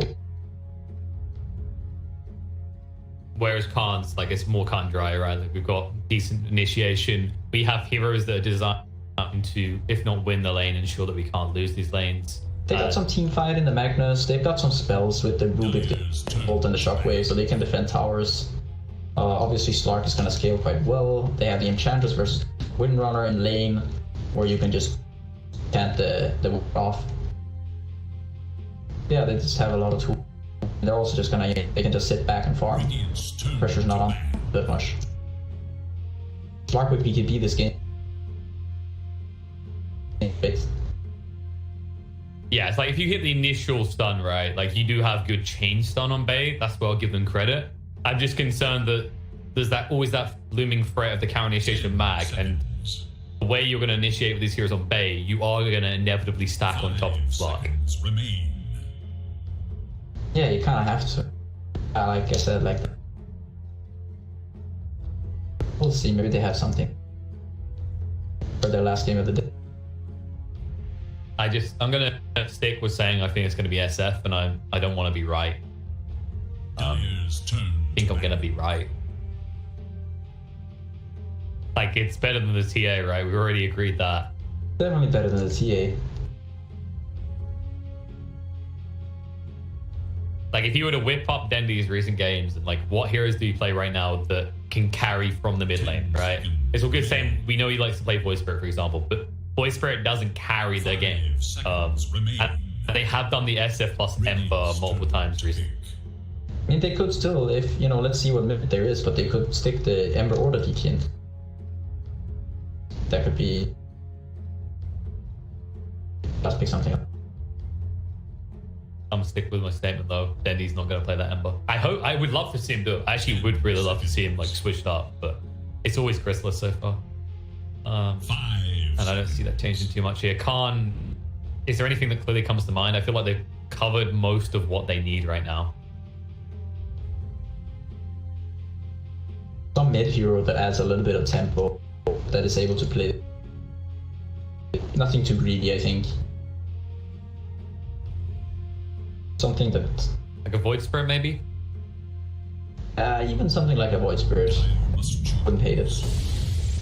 Or we go for the Niet Stalker. I mean, this is a very nice hero. Oracle, they are though quite low target heavy right now. So they have this mag who can buff both the... They're quite single target heavy. It's a cool Night Stalker game. Night Stalker against Oracle has always been a very nice. Of course, like you find the Oracle, get on top of him, smack him out, and then go for the rest of it. Also, just in general against these type of heroes, like we mentioned it already when we talked about they're gonna have to stack stuns and slot, gonna have to get close for RP. Night Stalker can also negate a lot of what you can do. Your follow-up's going to be disrupted simply by Night Stalker having a blink dagger, right? With that AoE crippling bit. Yeah, for sure. Yeah, the Night Stalker could. I speak for okay, that's one that kind of slides to the back of your mind. Maybe for good reason. Dendi was getting 2 hit by a pos for ET last time he done it. But there's no ET. Yeah, the thing is, now they're just gonna switch it up, right? And they're just gonna put this Magnus in it. Kind of no matter who goes there, I kind of feel like you just wanna put your Emperor mid. You wanna put the Magnus mid, the Dragon Knight mid. Sorry, so it's gonna be a Nature's Prophet and Wind Ranger, and I don't hate this because this lane of Wind Ranger and Nature's Prophet, I think they should be able to, if played properly, this lane should be able to pressure the Slark a bit. I mean, he's a needy hero, and it's very difficult for him to run up to these, find some good creep, be able to damage, but the lane it's quite solid. Yeah, I mean, I don't hate the way the lanes are gonna be working right now for bait. I'm not a huge fan of Prophet pick in general. Just I think it's not very good against Magnus, Lark, or Night Stalker. Decent against Enchanters and Rubik, but last pick, and yeah, it's, I don't know. I mean, if they get the ball rolling, then definitely. Like, this is a very fast lineup by Bates, and could run them over. But that's not really fast, right. It has to be kind of fast, yeah. Which is usually the issue we see them run into, is like this. You know, you can see the game plan as you approach that 10-15 minute mark, but usually the execution's a bit lacking compared to other teams at the same tier, I want to say right now, and missing that window because of the way they often draft becomes fatal. Yeah, gonna have to see they handle the early time or the decision into have been struggling. But it looks actually now it kind of looks like we're gonna have a Slark mid against this mid DK. I actually like this. So they're just gonna safe lane the Magnus against it. I like this quite a lot. I think the Slark is just gonna be fine. The Firebirth can be a little bit annoying for him. I think the Firebirth spam. Of course, Dragon Knight doesn't really want to trade hits with the Slark. No, because it's pure. Mid lane is not a very long lane, so. Yeah, you get like 3 hits in and then you move away. It is melee on melee though, that's the difference, right? It's not like when you're a ranged hero, you're like, aha, this melee hero has no chance against me. The thing is that they're gonna have this Magnus against the Prophet. I think that's kind of nice lane. You just get to slap the tree, power the Magnus. It's pretty good. And I guess the other like flip side in that mid game, that mid lane situation we talked about is Dragon Blood is fixed health regen, right? So like when you lose your stats, you are going to just regen up the full quicker, I guess. Not someone that usually bothers a DK that much though, because he just has so much inherent regen. Yeah, I feel like it should be very difficult. Okay, or but Karma, I think Karma gonna be pretty happy with it. Just the fact that the Magnus starts now. I almost feel bad. Do you think it would be better to maybe stick the like Ench top on the Rubik bot, just because you know the dispel value against the Flame Guard if Chrysalis goes to that build, so you can never actually do anything to the Night Stalker? Yeah, I don't hate it. I was considering the Rubik going. I mean, the one thing is that now they have a better kind of mix. Like, top lane also has some outspam, so they're not gonna. With the Rubik, he can. If the Night Stalker is with the Enchantress, I feel like they might just get pushed, right? Yeah. They might just get this treat where fighting creeps. That might not happen. The bottom lane and back. Also, I guess there's the factor of the Wind Ranger, right? Like, Ench, you look at it, it's like, man, if only I could duplicate this hero and stick it in both lanes, then, you know, dispel galore, because you've got a Wind Run that you can get rid of on the bot lane and a Flame Guard on the top. Yeah, so, you know, wherever you go, you...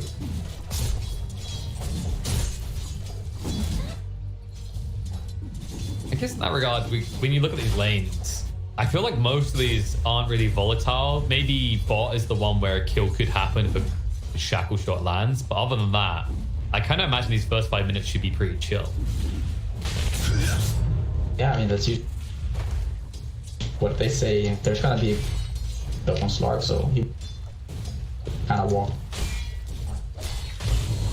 trying to take and be kind of hill. I mean, this is also one of those lanes where I think you go for it. Just it becomes pretty play. Yeah, we're already seeing that come into effect a little bit. Tanking those. That's kind of ridiculous because you can just so easily offset the brief fire because you have the dark pack. So it's not even like you're evenly screwing each other's CSing ability over.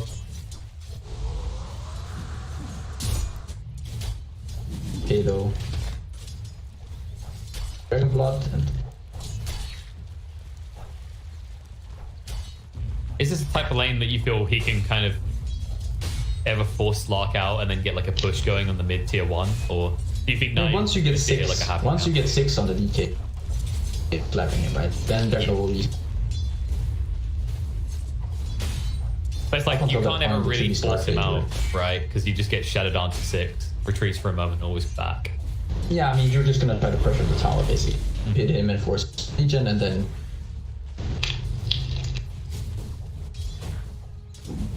Yeah, and can't they have hero... Oh, sorry, go ahead. Going, no, I'm just curious, where is Dandy headed right now?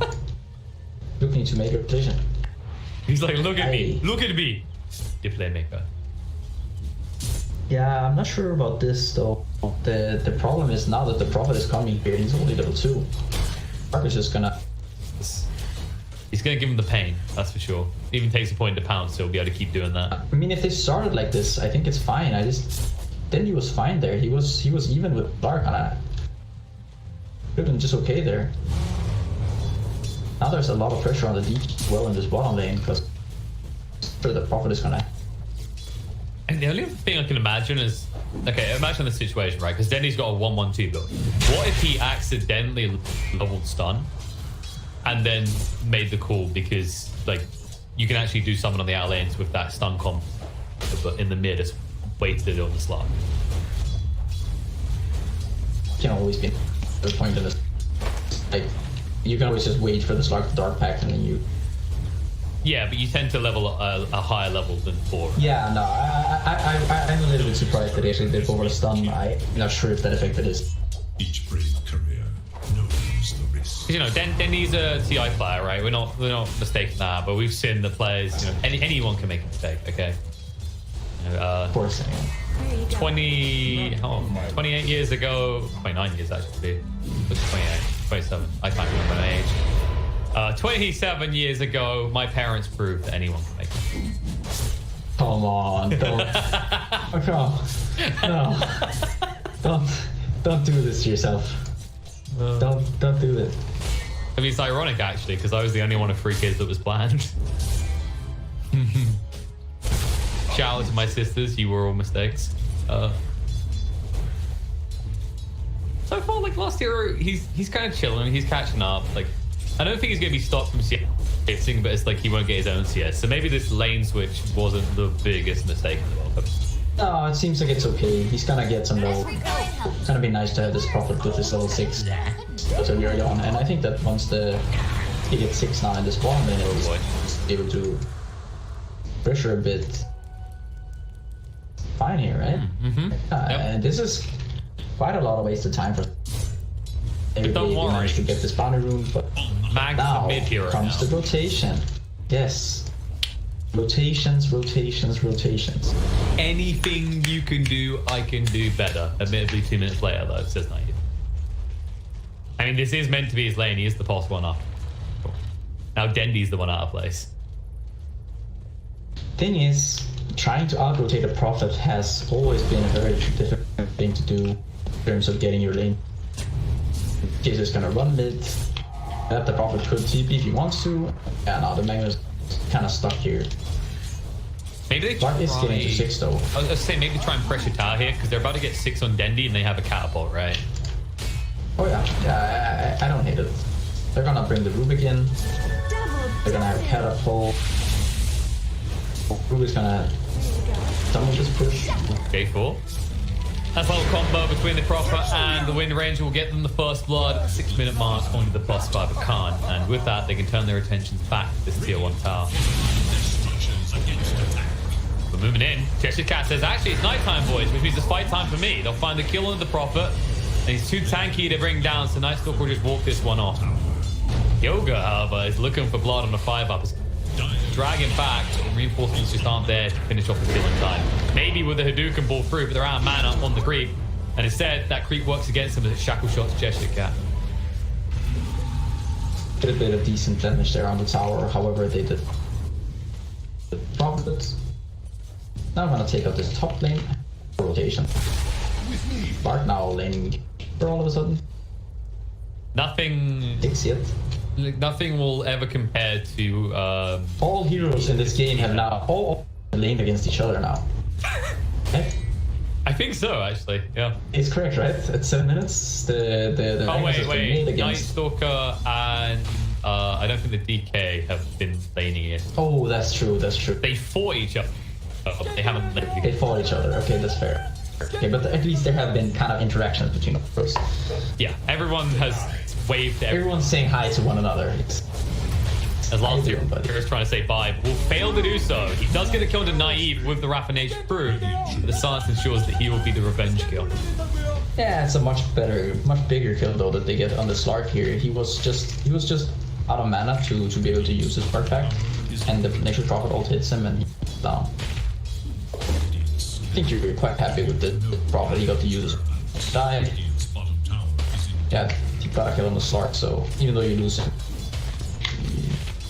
you especially feel good that you're making that trade at nighttime, right? Because this is meant to be Cheshire Cat's opportunity to really have an impact.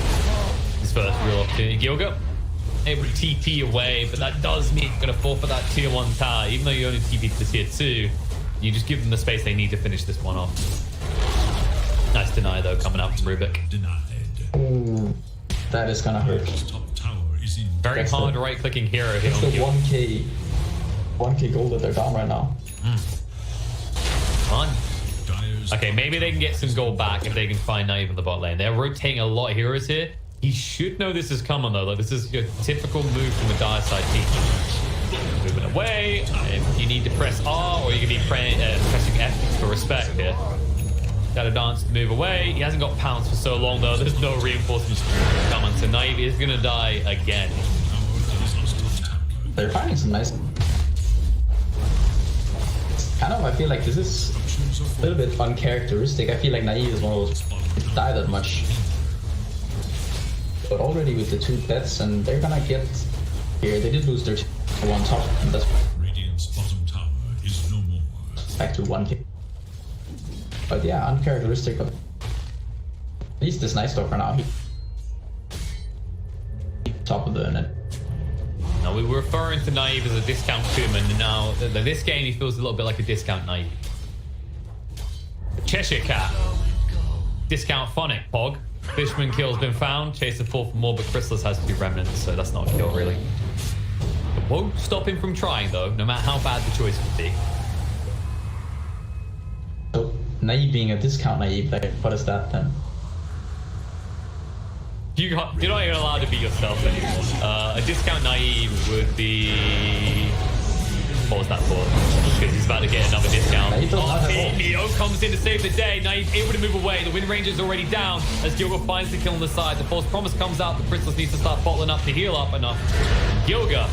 The Fate Bolt is allowing him to tank a lot of damage here, but I'm not sure how much longer he can do that. He has still got the Fairy Fire. Sprout's going to come out on the side. They'll be able to find Naive. He tries to move away with the Shadow Dance. Will be able to pounce just in time to escape. But the Remnant chases on. Princess is on top of him and will close that kill. And he is struggling. Alright, so now we need to downgrade him. He's not just a discount Naive or a discount Naive. Oh my god, he's approaching. No, he's not in me territory yet, but we're gonna have to think of someone. Like, I mean, do you know, like, okay, so what position is Rubik right now? oh yes, You see where I'm going with this? Post 2 Rubik, of course. It's Clark's position. He's trying to become 4. That's his goal this game. That's why he wants to be 4. Yeah. How do you feel about the Midas? Midas, I mean, he's gunning for it. Radiant's bottom tower. He's definitely trying to buy it. Radiant structures are fortified. Thing is, on net worth, he's not that far behind the other guys. Just 100 gold behind the Ember, sitting at 103.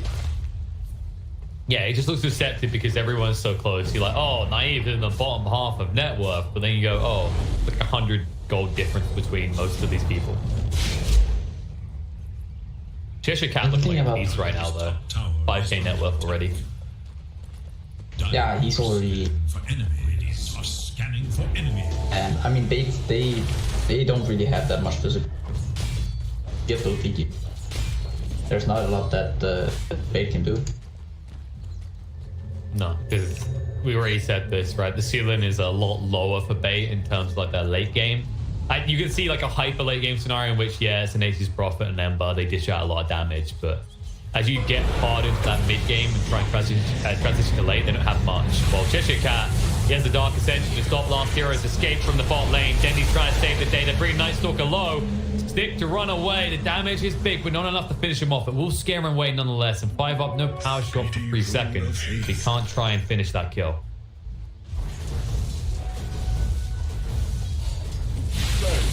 Oh, he's gonna have to try to.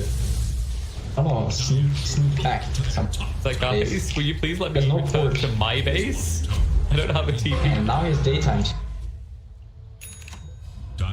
He still doesn't have a TP. Radiant's bottom tower is. And this is a very awkward try. No man's land. Just activate drums to get to the other side. Here's his escape plan all the way up. Oh, where's he going?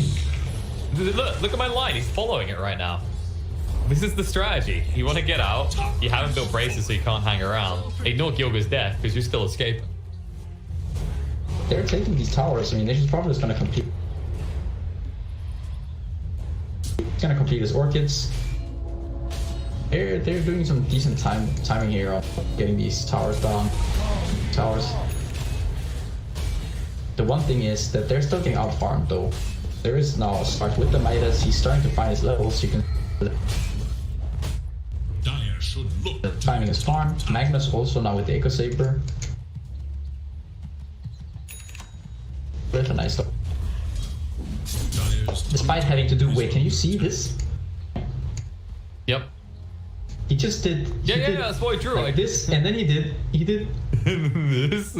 This? Yeah. Lord. That's why I was drawing on the map when he was in the mid. I was like, this is his strategy. Just do this. That's a marathon right there. Didn't even have to use a drum charge. And you know what the best part is? He gets back just in time for it to turn to nighttime in 30 seconds. Look at it. It's all calculated. No, that was all calculated. We'll even have Dark Ascension again. It's all good. It's all good. Power. Yeah, Mio's been doing a good job of ensuring everyone gets their power. He's like Oprah right now. Naive. Fight's gonna start with him. Using the Shadow Dance straight away to get on top of Denny. Nice lift to stun off the Dragon Knight. Mio holding on to that RP. Won't have to use it to bring down the DK. As Fate lose their captain. RP is thrown out onto an illusion. They really killed that illusion. They beat the living crap out of that. Did you see how quick that illusion died? You know, I know what it was. There's the CIS player called Illusion, right? Like, oh my god. When did they transfer Illusion to their team? I know they keep changing people every few months, but I didn't see this coming. Kill Illusion, kill Illusion. Yeah. Got him. Oh, it was an actual Illusion. Damn. We're gonna smoke up. Spirit. Mio is the target. Not like he just, you know, RP'd an Illusion. If he got Shadow Shot on the one. Oh, there we go. The GG tree. And Mio, the only thing with a tree he wants right now is a peace tree, but he won't find it. I mean, at least 5 up. I feel like he has 0 impact so far, but does land that one shackle shot. Trying to redeem him. Yeah, I mean, this Windrunner Oracle so far have had very little impact. Windrunner only being level 6, I feel like that's quite a big issue. He's trailing quite far behind everyone. Yeah, just a tad bit. But look at it like this, right? If he gets another assist, he will be 5 up. Yes. It's the only upside he's got right now, because he ain't gonna blink dagger anytime soon. He's still levels. Sir. Once again, it's like they in this game, however, kind of funny, they're not actually getting, they're not getting run over in terms of kills, but they are getting outfought quite heavily. So from game to game, the problem changes, but we are at least innovating. Here you go, look, 5 up. He gets us on the kills this time. He's on the board. Cheeky little level up as well, and I'll even farm the creep as well.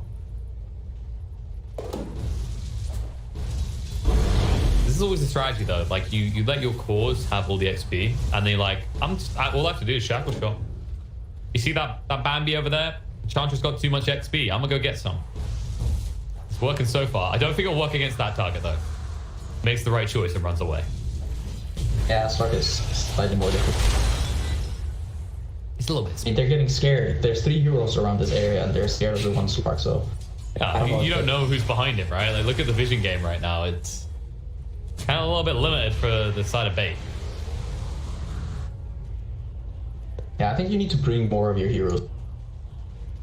You have this Prophet putting out lanes in the bottom lane even. Like, the Night Stalker alone cannot kill you. The rune of hate. You could always just work it. I feel like you need to be... Ooh. Or Windrunner. Okay, he's participating. They just found Yoga. Pick off for them. I don't know if they can hang around and push the tower though. They're actually retreating because, of course, as we know, infamously, nighttime is fight time for Night Stalker. So you have to be a little bit paranoid about what Cheshire Cat might do. Incredible.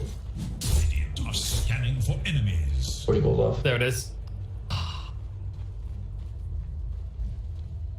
I kind of like that he didn't rush the blink, right? Because there is a lot of ways of locking you down if you just blink into the bait lineup. And he's already proven in the last fight, they can just focus him down immediately. Yeah, we're talking about the Magnus now. Oh, we're talking about the Night Stalker. Oh, the Night Stalker. Yeah. The Mag don't Rushing take the blink. crap from no one. He don't even take crap from illusions, okay? No, I think this BKB choice is quite nice. I don't think he has to get this. I mean, even if you get this blink, I think you're not getting this Oracle yet. So even with their Dark Ascension, that kind of just stops you, and then you're just you're a big flying creep. It's the polite way of putting it. But you do fly. Fish your cat. Getting ready to fly now as he goes in. He sees Dandy, silences him up for the moment, goes straight for the Oracle, trying to bring him down with BKB activated. That's an easy pick for them. What more can they get though? The buyback comes up for the Oracle. That tier 1 task and RP's gonna be there. Neo gets the big one on the Nation Prophet, drags him away. The Pulse Prophet to save the day. Ruby being turned around on now. Free fire and Rooster damage, but it's not gonna be enough to save his own life. One brought down, Shadow Dance from Naive to move away quick. They still get the Prophet kill at the end of the day. The buyback from Oracle not achieving as much as they'd hoped. And all of a sudden the reinitiation comes in. Cheshire Cat, the Dark Ascension has ended, but it's still nighttime for 10 seconds. He can get it done as best he can. We'll move away. Naive goes back in for the moment, but the shackle shot doesn't connect on anything. And they don't really have any easy way to walk down this Clark right now. They need to be careful themselves. They're going to pound straight forward to the Ember, and he's gone. Down and out for 45 seconds, and now they can just return towards the Oracle to try and get this die back, as they'll pounce forward, get the clicks, and the 60 seconds without the Oracle on the side of Faye.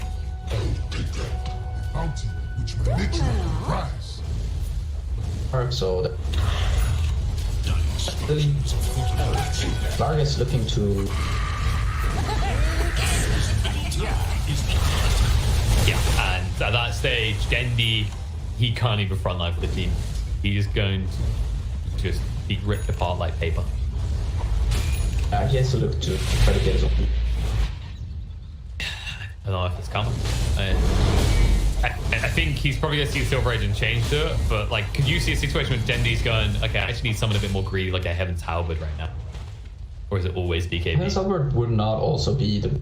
It's not terrible. Kind of makes it so that once you get your BKB, enemies' BKB will be slightly lowered, and also like your own BKB at a high charges later on, so not the worst choice, but It kind of feels like he might need this.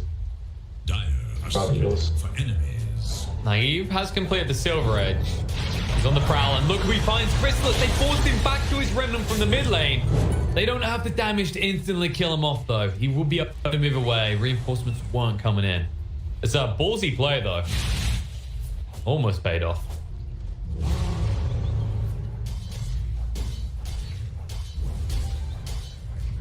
We're looking at the winner now with the Javelin. She's dagger. There's up for a bait here. Counter smoke. Khan.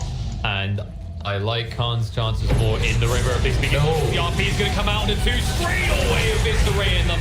Brings down 3, and all of a sudden Bay just try and cut their losses, but it's too little too late. The well-earned kits thrown the way at Magnus, proving exactly why this hero is so popular amongst the tier 2 scene. And even I think I mean, especially these OG have been known to pick this hero quite a lot. That's one of the reasons why it's picked. Not the primary one, the RP there, but more so what does empower. You know, the Slark, the fact that he was so far behind and now he's actually, well, he's caught up and now he's also on top of the net worth by quite a bit. I think the reason I mentioned tier 2, like I'm not array these teams cool.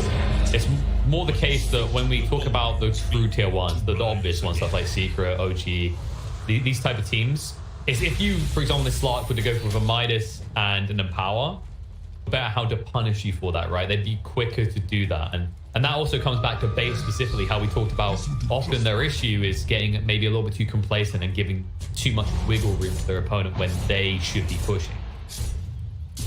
Slark just wasted centuries there to try to get this ward fired. I admit nothing but myself. It's just like this one ward is surrounded by 4 sentries. That's what I love about yeah, right? It's like a reminder. You're like, oh, I can do everything. I'm better support than my support. And then he like fails. He goes, okay, you can keep your job, Jake.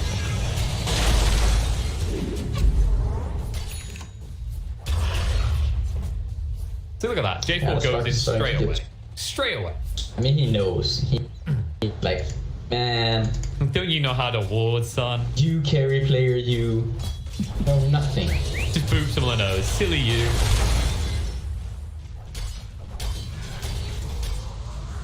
Bird on the dragon. Yeah, I thought he might go for this. But now he'll kind of wish that he has the BKB. He's like, if I can just touch that invis room, and Mia said, no, you don't. That does not belong to you. I'm gonna go just scout out for more maybe, or just hang here and ensure that you die quicker. It's gonna be more stacks for the Slark. Further away from Halberd, and Connor just gonna whatever they want, really. Tower here. Yeah, the map is pretty much theirs now with the larger. Bounce in, off the mark. Page 20 uses Midas. Thanks for that. My favorite moment, when someone else uses a salve on you and you feel obligated to back away. Yeah, a classic. Because you know they're going to pick you if you instantly lose that salve. And then you ping them, and then you ping Shadow Dance, and you show that I have this built in. Or the other one where you salve yourself and they salve you, and then you point out that you had a salve, and they're like, wow, this is awkward. Oh, uh-oh, last hero. That is not how you TP away. He doesn't have his own TP for 5 seconds, and the Dragon Tail stun, it's going to be a long one. A 50-second stun as he's now on the sideline. Now that Rubik with the Dragon Tail, also the Arcane Supremacy.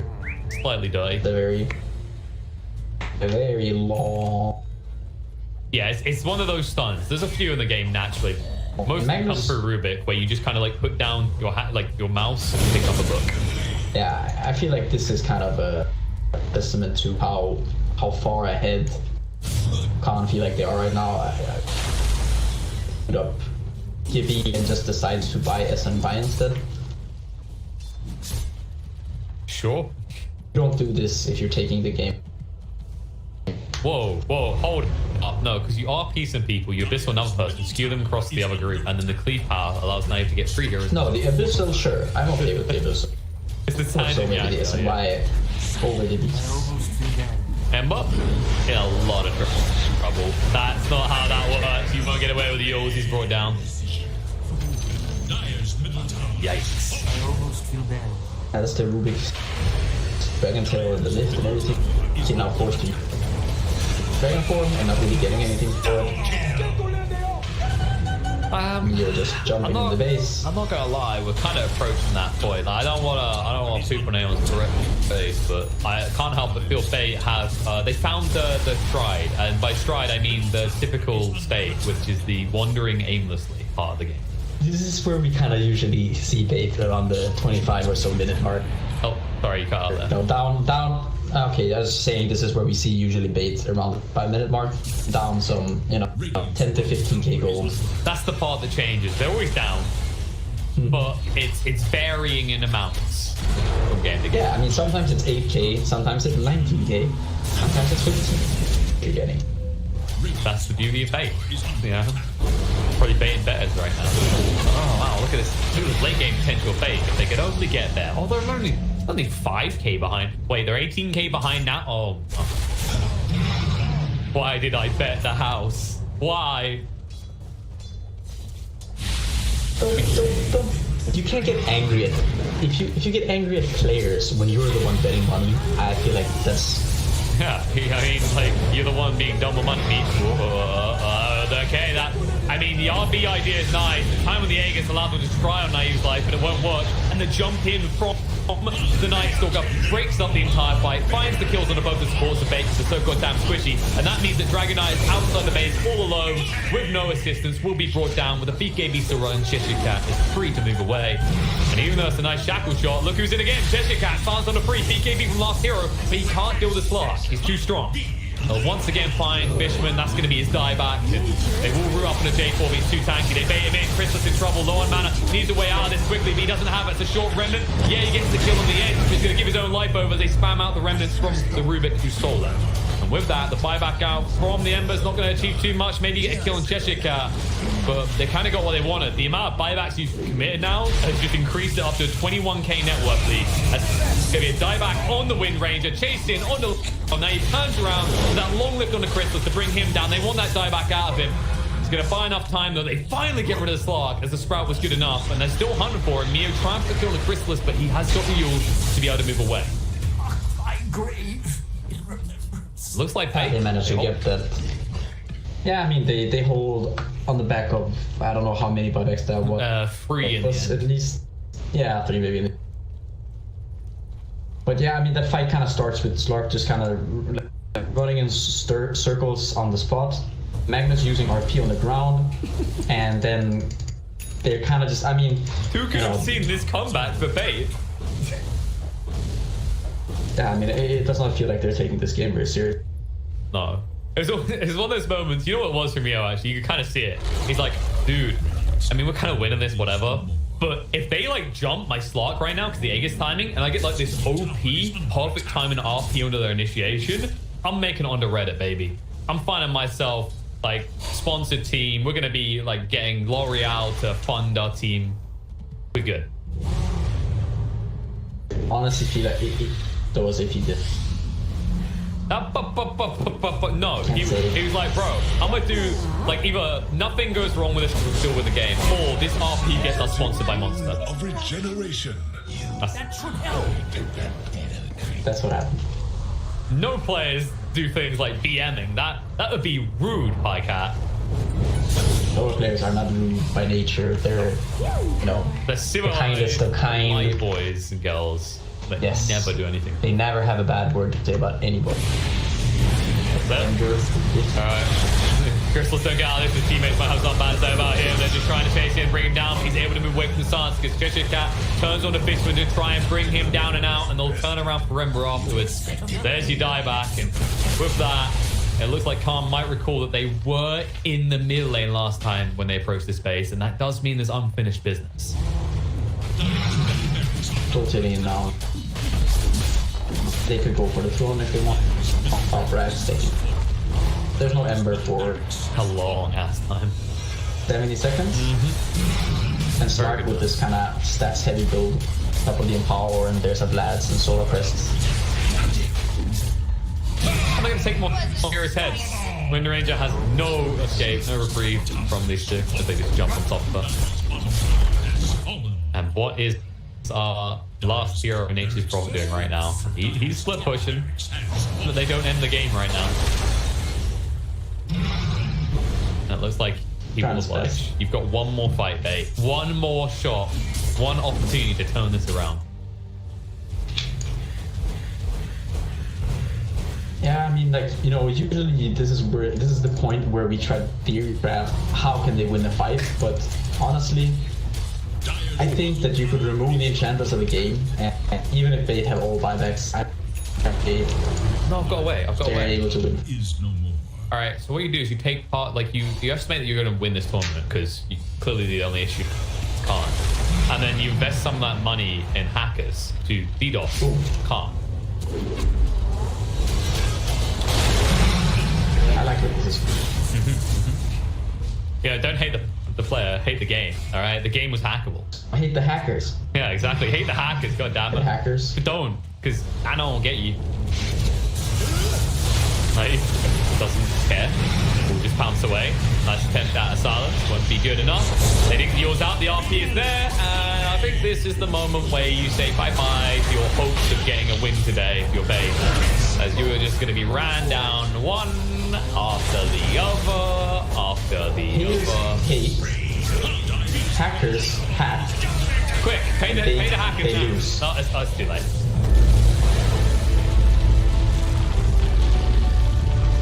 Yeah, rough day ends around the globe. Definitely not their best showing.